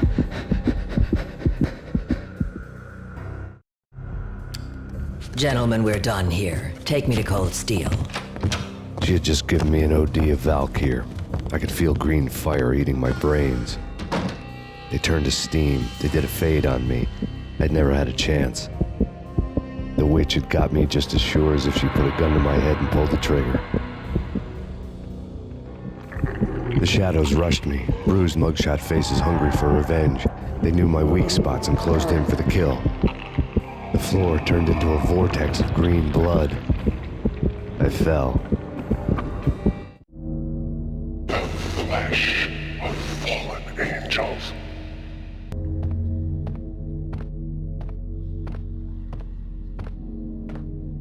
Who's there? Max? Max, is that you? Max? Where are you, Max? Please.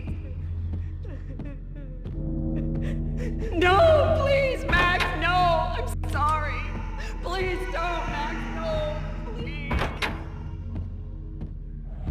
Max? Where are you, Max? Please. The letter was staring at me. Bartender is shot shiny stuff, and dreams are made of stooped necromancers. He sings like a banana wrist, having strayed too close to the constellations on their shaved skulls. There was a bad line in a prank call. Someone spouting insane babble. I couldn't make sense of it. But I had an overwhelming sense of deja vu, and the caller's voice sounded oddly familiar.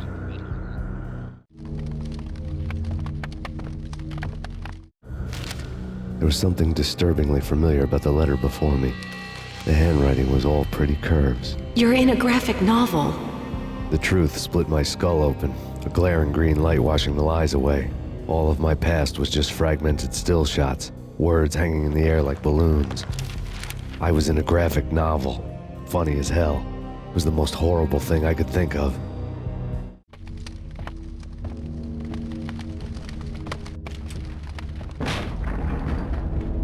The weird piece of paper looked dangerous. There was something disturbingly familiar about the letter before me. The handwriting was all pretty curves. You're in a computer game, Max. The truth was a burning green crack through my brain, weapon statistics hanging in the air, glimpsed out of the corner of my eye, endless repetition of the act of shooting, time slowing down to show off my moves, the paranoid feel of someone controlling my every step. I was in a computer game. Funny as hell, it was the most horrible thing I could think of. Don't lose it. It's Valk here. The drug. Snap out of it. Try to remember. It was a bad line in a prank call, someone spouting insane babble. I couldn't make sense of it. But I had an overwhelming sense of deja vu, and the caller's voice sounded oddly familiar.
Max, something happened at the office today.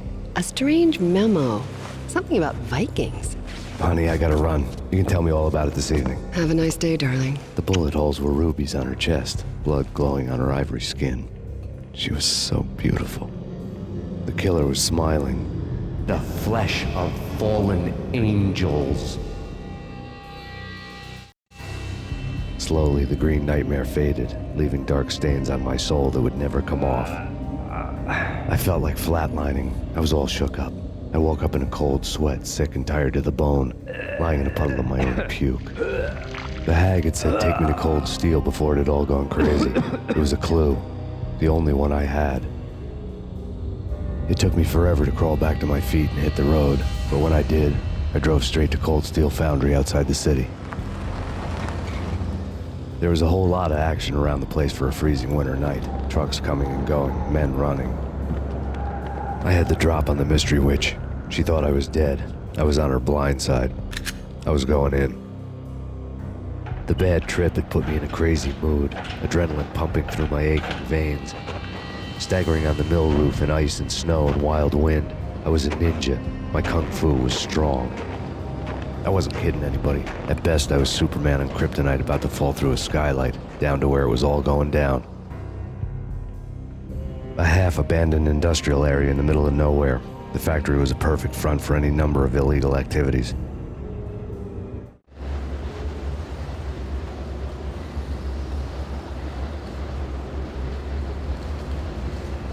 In the belly of the plant, molten metal boiled and bubbled like a witch's brew.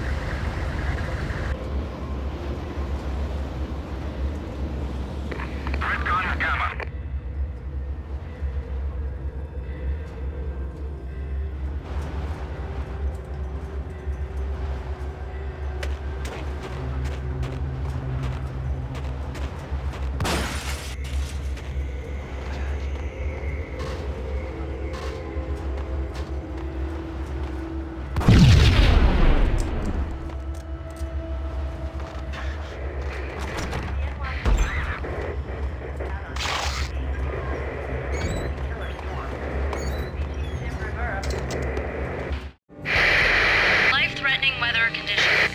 A record-breaking killer storm. In the city's history, vehicles stuck in snow. Heavy snowfall. Forecast shows severe weather is expected to continue. Out in the night, snow fell like confetti over the Devil's Parade. The storm was anything but over.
Can you believe it? How about this? Perimeter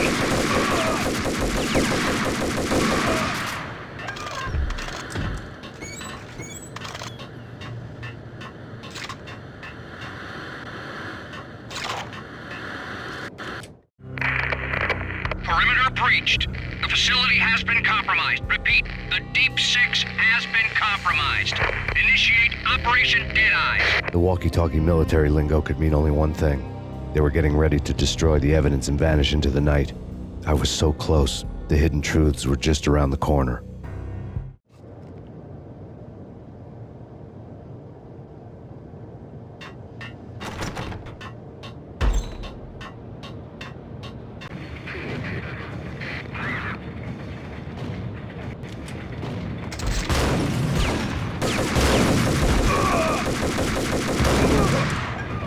Folder on the table pulled a grim tail.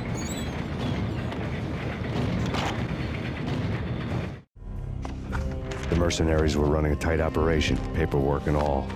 Merchandise missing again. A chemist had tried to smuggle it out for his own private party. Locked him up in cell B7 in D6's old test facility to wait for proper processing. I was close enough to hear the secrets, just beyond the next doorway.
The monitor showed me the way. Processing diagrams filled the control room screens, all but one. An elevator titled D6 on one of the screens, somewhere onwards, past rows of ovens, in the core of the plant.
I had taken on the role of the mythic detective, Bogart as Marlowe, or as Sam Spade going after the Maltese Falcon to unravel all the mysteries.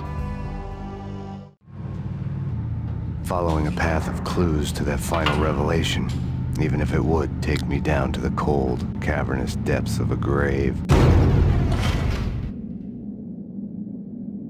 You can't do this! My men are still inside! Do you have any idea why this is called Operation Dead Eyes?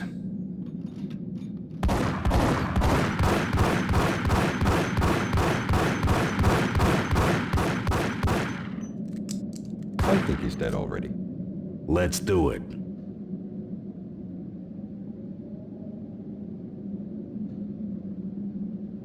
Attention all personnel. The self-destruction sequence has been initiated.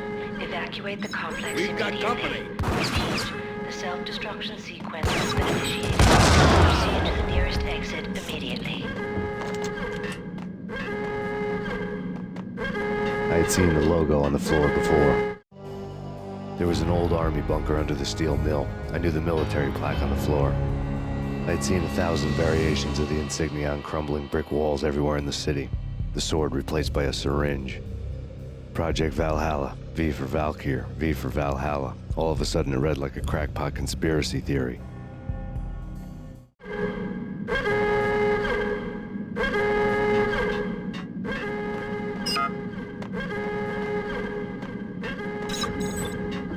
Abort! Abort!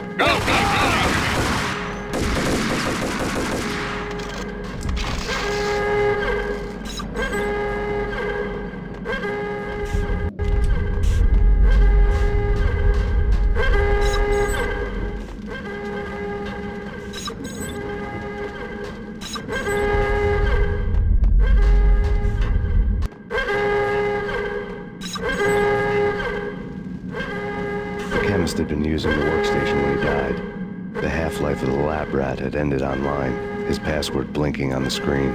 665, a neighbor of the beast.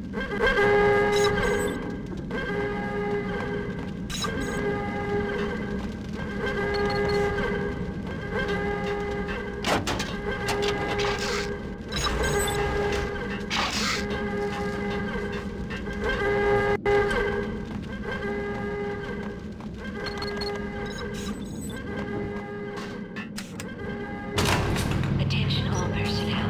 The self-destruction sequence has been initiated. Proceed to the nearest exit immediately.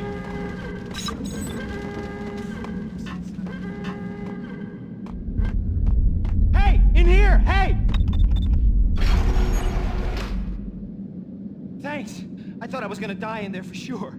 I need you to get me through the decontamination chamber airlock. You're crazy! No way! The place is blowing up, for Christ's sakes! Either that or back to the cell. Your choice. Okay, I'll do it. I'll do it.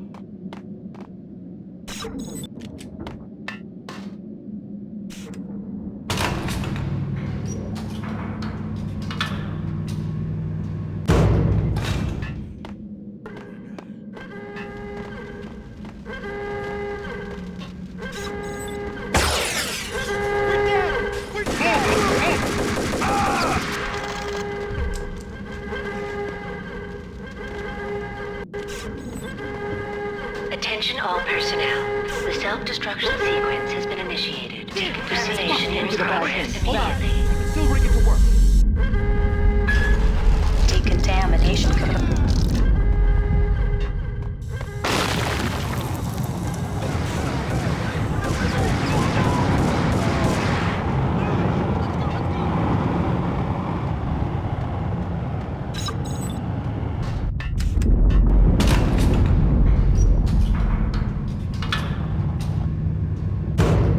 I was caught in the middle of the deadly web that was the Valkyr case.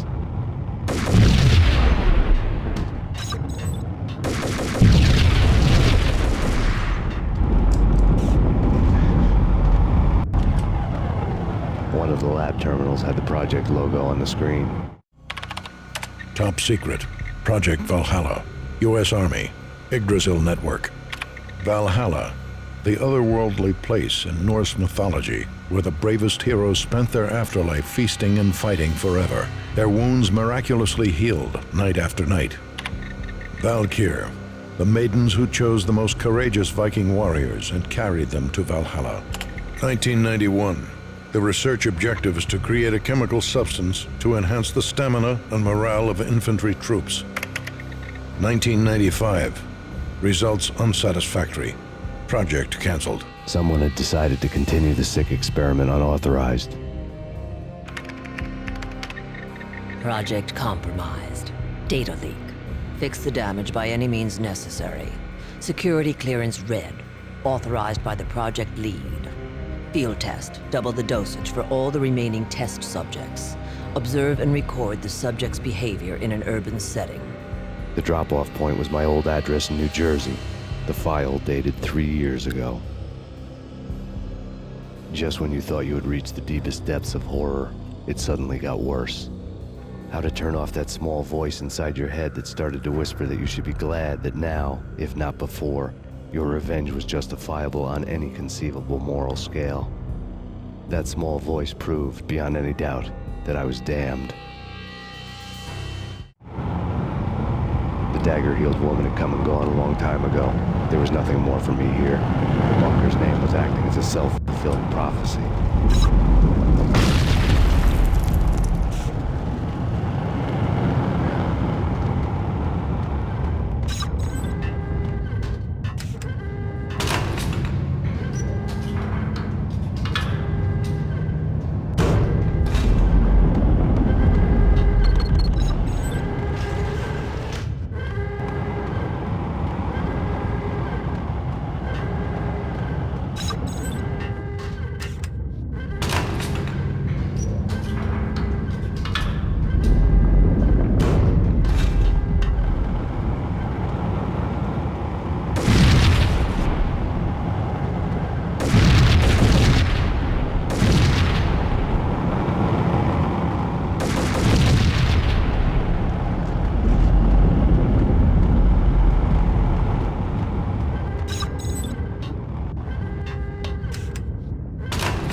together a jigsaw, and the final picture is you finishing that same puzzle.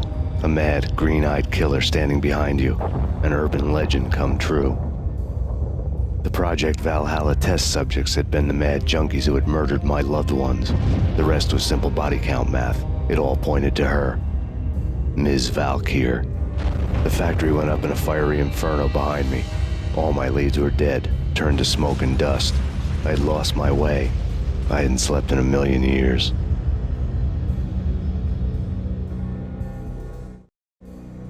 I felt thin as death. I've been living on an endless supply of week-old donuts. They were fuel for this crazy furnace inside my head. I couldn't remember when I had last seen the sun. I was on a permanent graveyard shift. When the darkness fell, New York City became something else, any old Sinatra song notwithstanding. Bad things happened in the night, on the streets of that other city, Noir York City. I was in an all-night diner, downing cup after cup of coffee that tasted like engine oil, when a new message from BB got me back on the killer track. What the hell happened at Roscoe Street? Maxie, I'm going out on a limb here. We need to talk this through, come up with a plan. 2:30 a.m., the Choir Communications Garage. The more I thought about Alex's murder and the frame-up, the more it felt like an inside job. I should have seen it coming. BB had sold me out, and now he wanted to finish what he'd started. The garage was dead. BB showed up in his tailor-made suit, gold watch, and cufflinks to match, all way beyond a cop's pay. Maxie. Oozing suave charm, he was guilty as hell. What the hell does BB stand for anyway? Backstabbing bastard? Come on, don't be like that. Have a cigar. I don't smoke. Maxie, you have no idea how big this is. It's huge. You have no idea. I think I do. You're a bribe-taking bent cop who sold out his partner. Those mobsters in the subway were a dead giveaway. Hard to miss. Bet it was exactly like this with Alex. Up close and personal. You can't win this one, Max. No, but I can make damn sure none of you do either. BB turned out to be another cardboard cutout bad guy.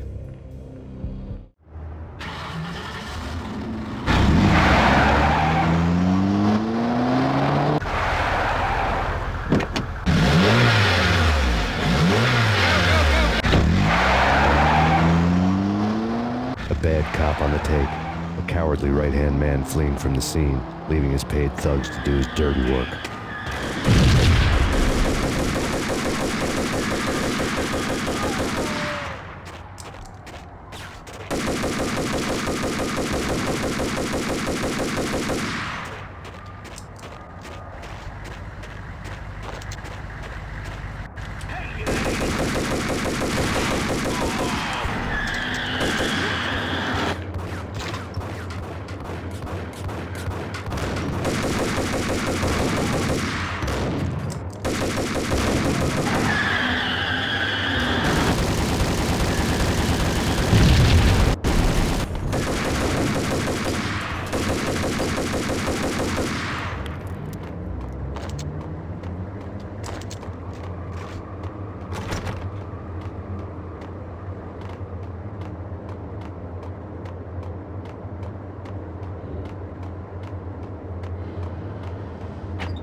fire at the Punchinello Manor in Westchester. The manor is the home of Angelo Punchinello, the alleged head of the Punchinello crime family.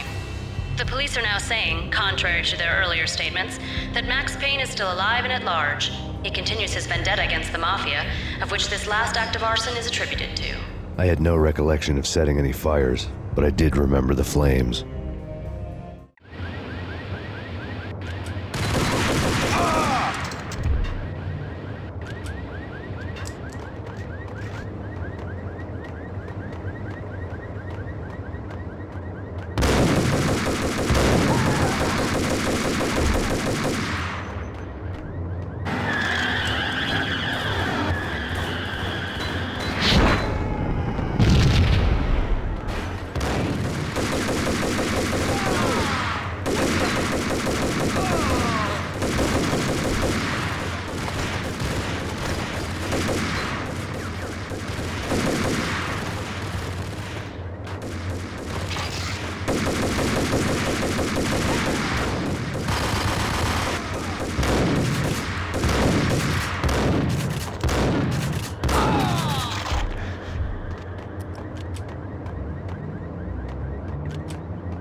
Come out wherever you are. You know, I really hate people who refuse to see the inevitable, refuse to do the smart thing.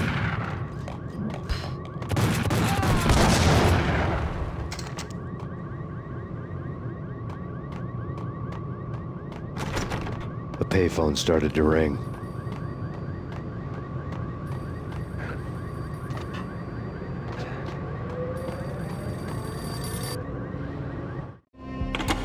Yeah. Max Payne? Whatever does it for you. This is Alfred Woden. I can give you the name of your enemy. Come to the Asgard building presently. We are expecting you. Woden was waiting for me on the steps of the old building. Mr. Payne, let's go inside. The others are anxious to begin. The others? Despite the general misconception, this building actually predates the City Hall by 2 years, thus being the oldest municipal building still in use here at the foot of the Brooklyn Bridge. No kidding. The old man played tour guide as he led me through a dark domed hall. The answers I was after loomed large ahead. Mr. Payne, I would like to introduce you to my colleagues in what we call the Inner Circle. You've been watching too much X-Files. You have seen the files on Project Valhalla. We can fill the gaps, provide you with the information missing from those files.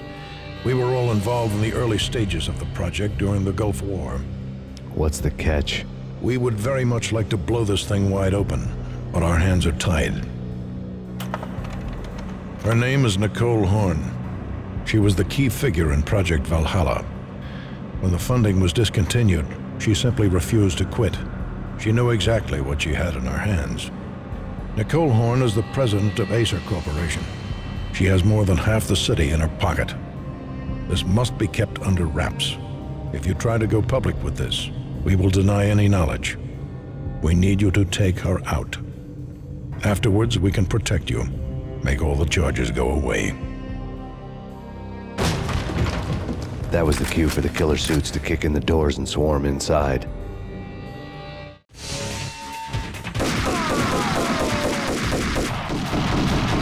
It was an impressive floor show, but I decided to leave early anyway. It was only a one-story fall. Lucky me.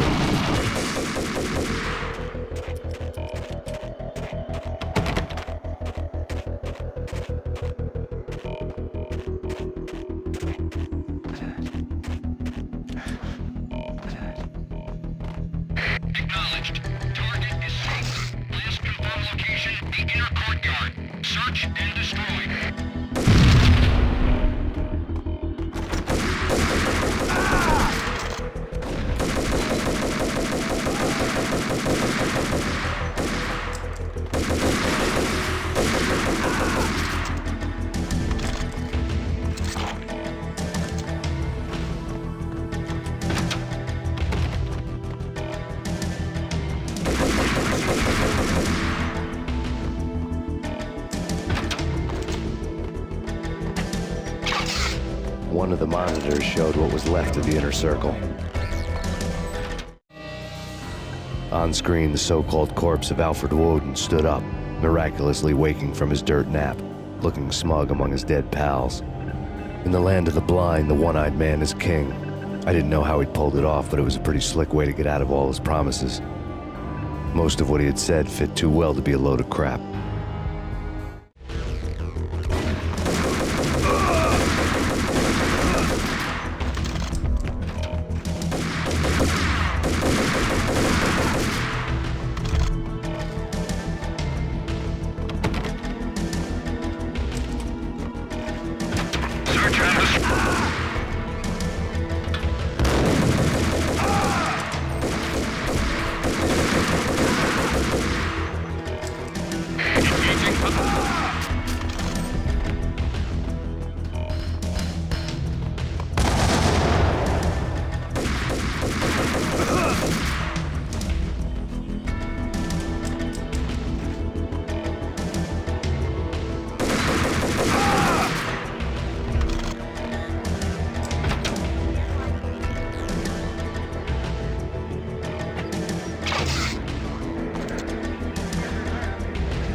And what is your answer to those saying that he's actually providing a service long overdue to the city? This crusade nonsense has gone too far. He's out of control. It must stop. He will be stopped. That was Deputy Chief Jim Rivera from the New York City Police Department.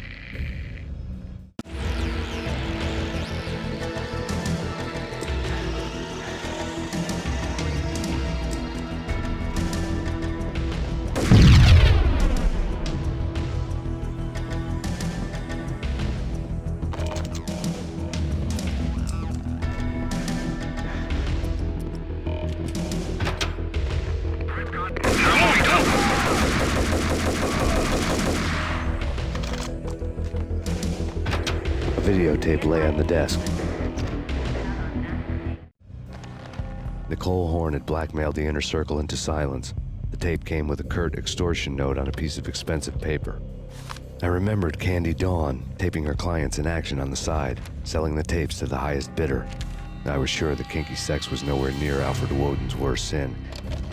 But I had a feeling that when this was over, any collateral would come in handy.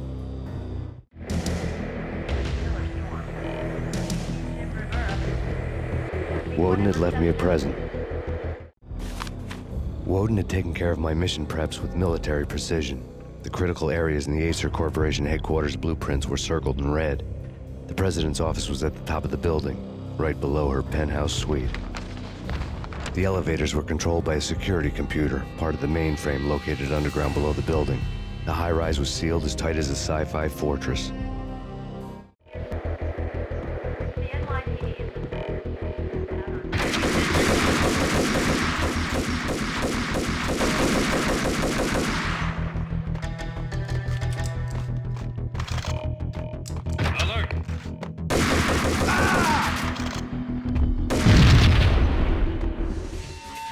Go!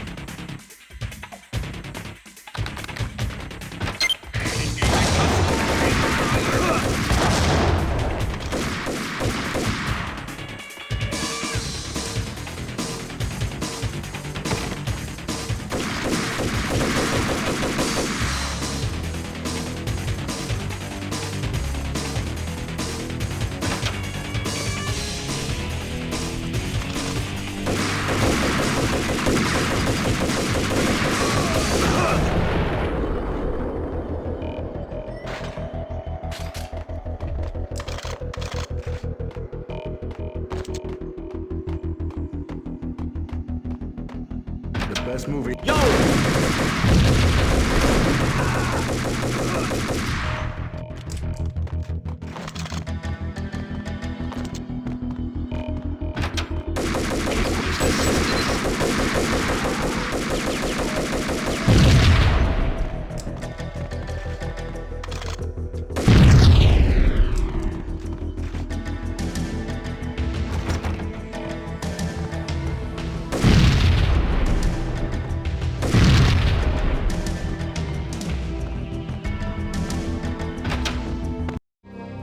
I had dreamed of revenge. Those dreams were always nightmares, of coming close and then failing.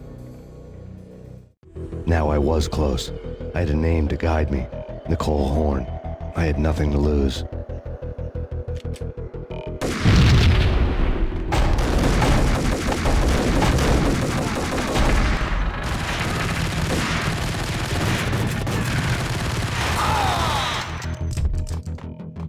The Inner Circle had quite a... Project Valhalla had not been the only thing the Inner Circle had been involved in. There were rows of cabinets full of files. The Serpentine Secret Society went back a long way, always pulling strings from the shadows. I couldn't say I was sorry.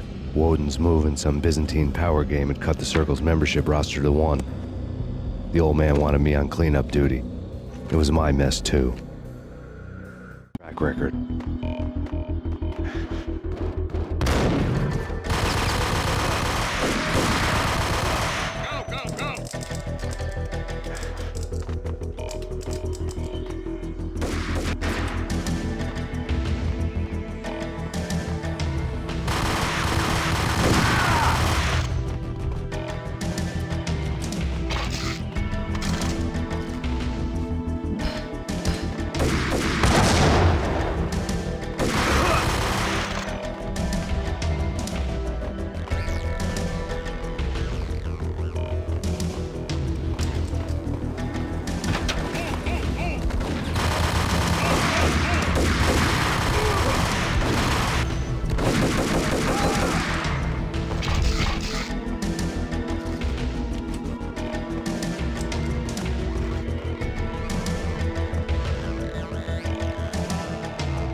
CIA, send me back.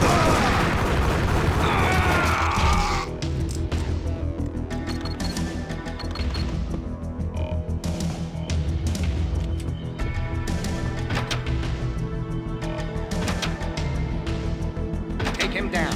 Shoot to kill. Let's finish this.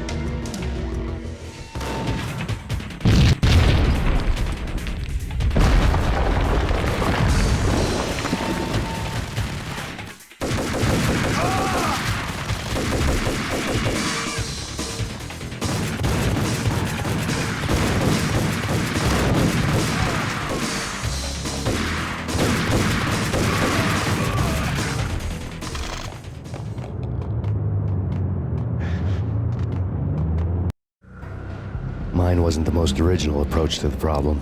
It wasn't as if it hadn't all been done before. An eye for an eye, the first principle of revenge. Old as dirt, still going strong. The cardinal rule in going after someone with an intention to kill was not to make it personal, which it almost always ended up being anyway. It did with me. I took my time, cruising around the city in the snow. There was no hurry. I knew what I had to do now. I took my time, thinking about it, building up the rage. When I was ready, I parked the stolen wheels at the front entrance of the Acer Corporation headquarters. Got out, got in, got cracking.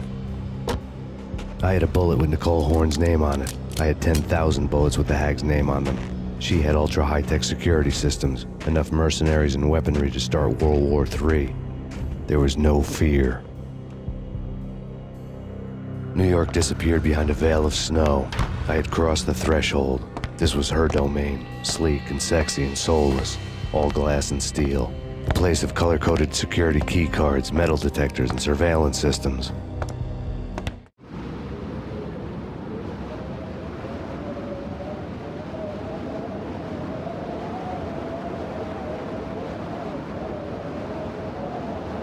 Colder than a walk-in fridge. Cold as a gun.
Mona, looking good.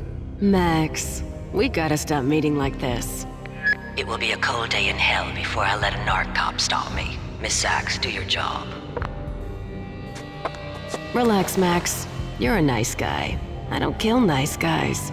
You're not bad yourself. It was different when Horn wanted Punchinello dead. To cut her ties to the Mafia.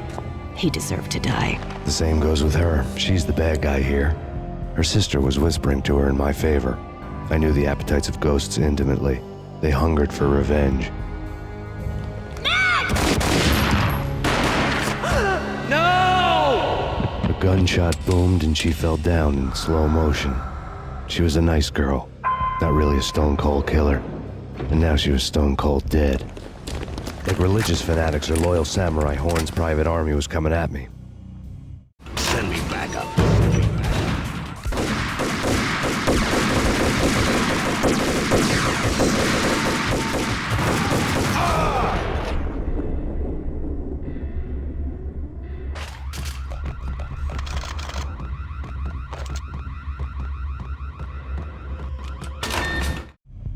When the elevator came back down, Mona was gone. There was a lot of blood, but no body. Something clicked for the final time.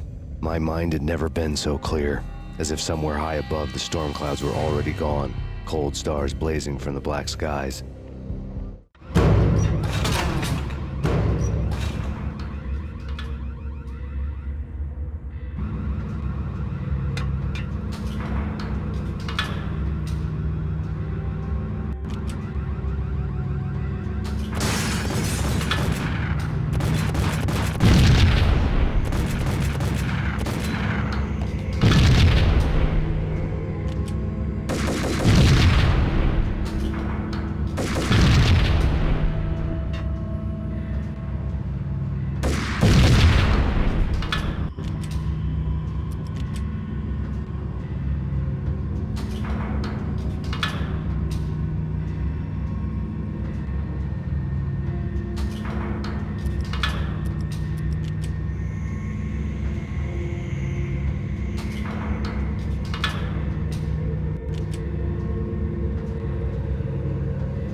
I had elevator access to the mainframe. From there, I'd be able to override the security locks and get to her office.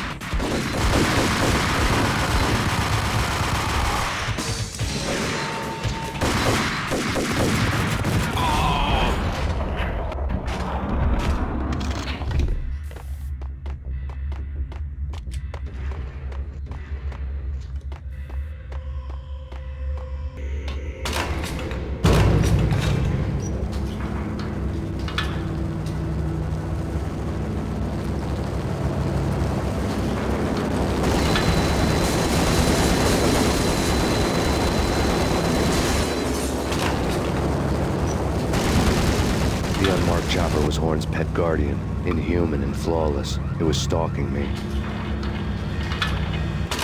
Hysteria. Kill the bastard. Kill the...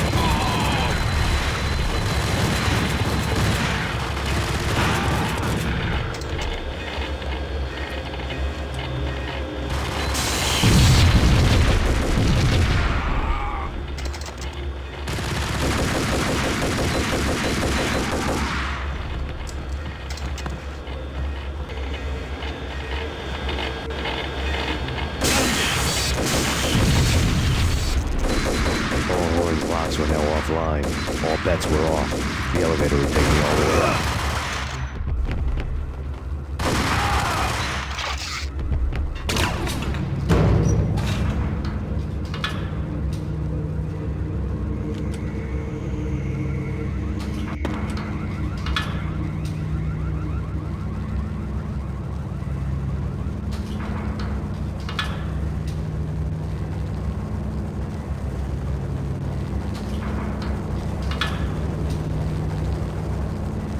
Seen from this height, the night seemed to stretch on to eternity. A hint of desperation had crept into the snowstorm, as if it was trying to get it all out before the end.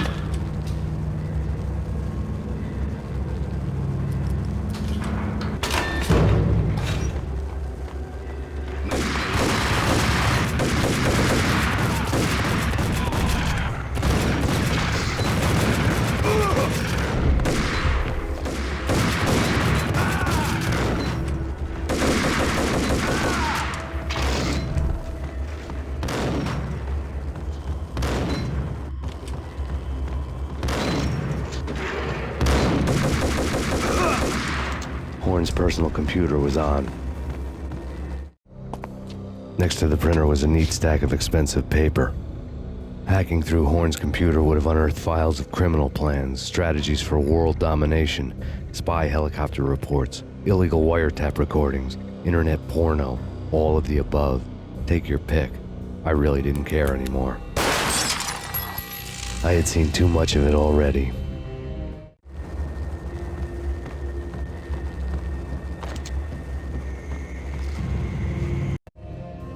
Valkyr had been meant to be a white-winged maiden that would lift you to a warrior's heaven, but it turned out to be a one-way demon ride to hell. The devil was in the drug. I knew. I had met him.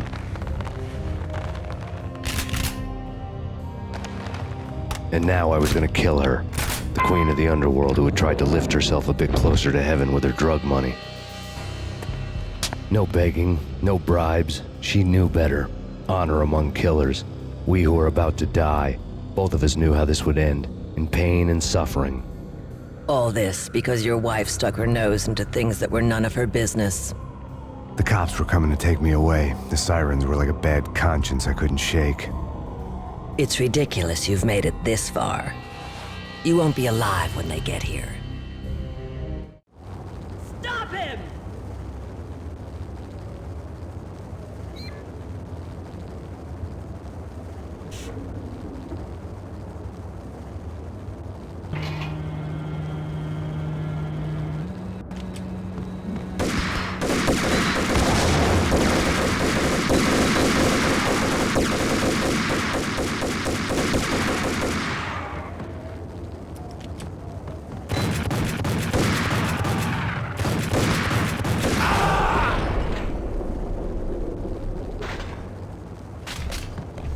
The elevator lobby.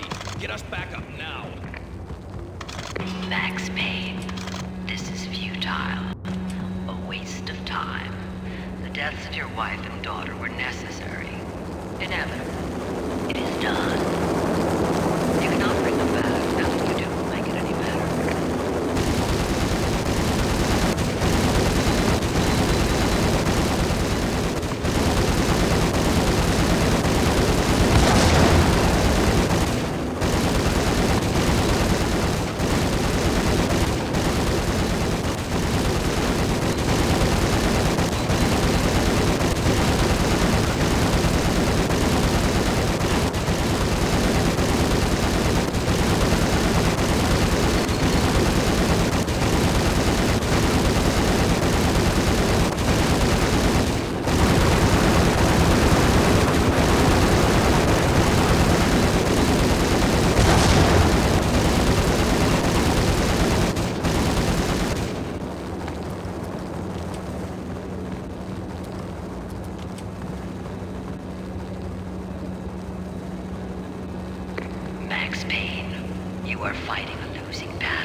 all dead. The final gunshot was an exclamation mark to everything that had led to this point. I released my finger from the trigger. And then it was all over. The storm seemed to lose its frenzy. The ragged clouds gave way to the stars above. Max Payne, this is Deputy Chief Jim Bravura from the NYPD. We've got the building surrounded. Throw down your weapons and lie down with your hands behind your head. A bit closer to heaven.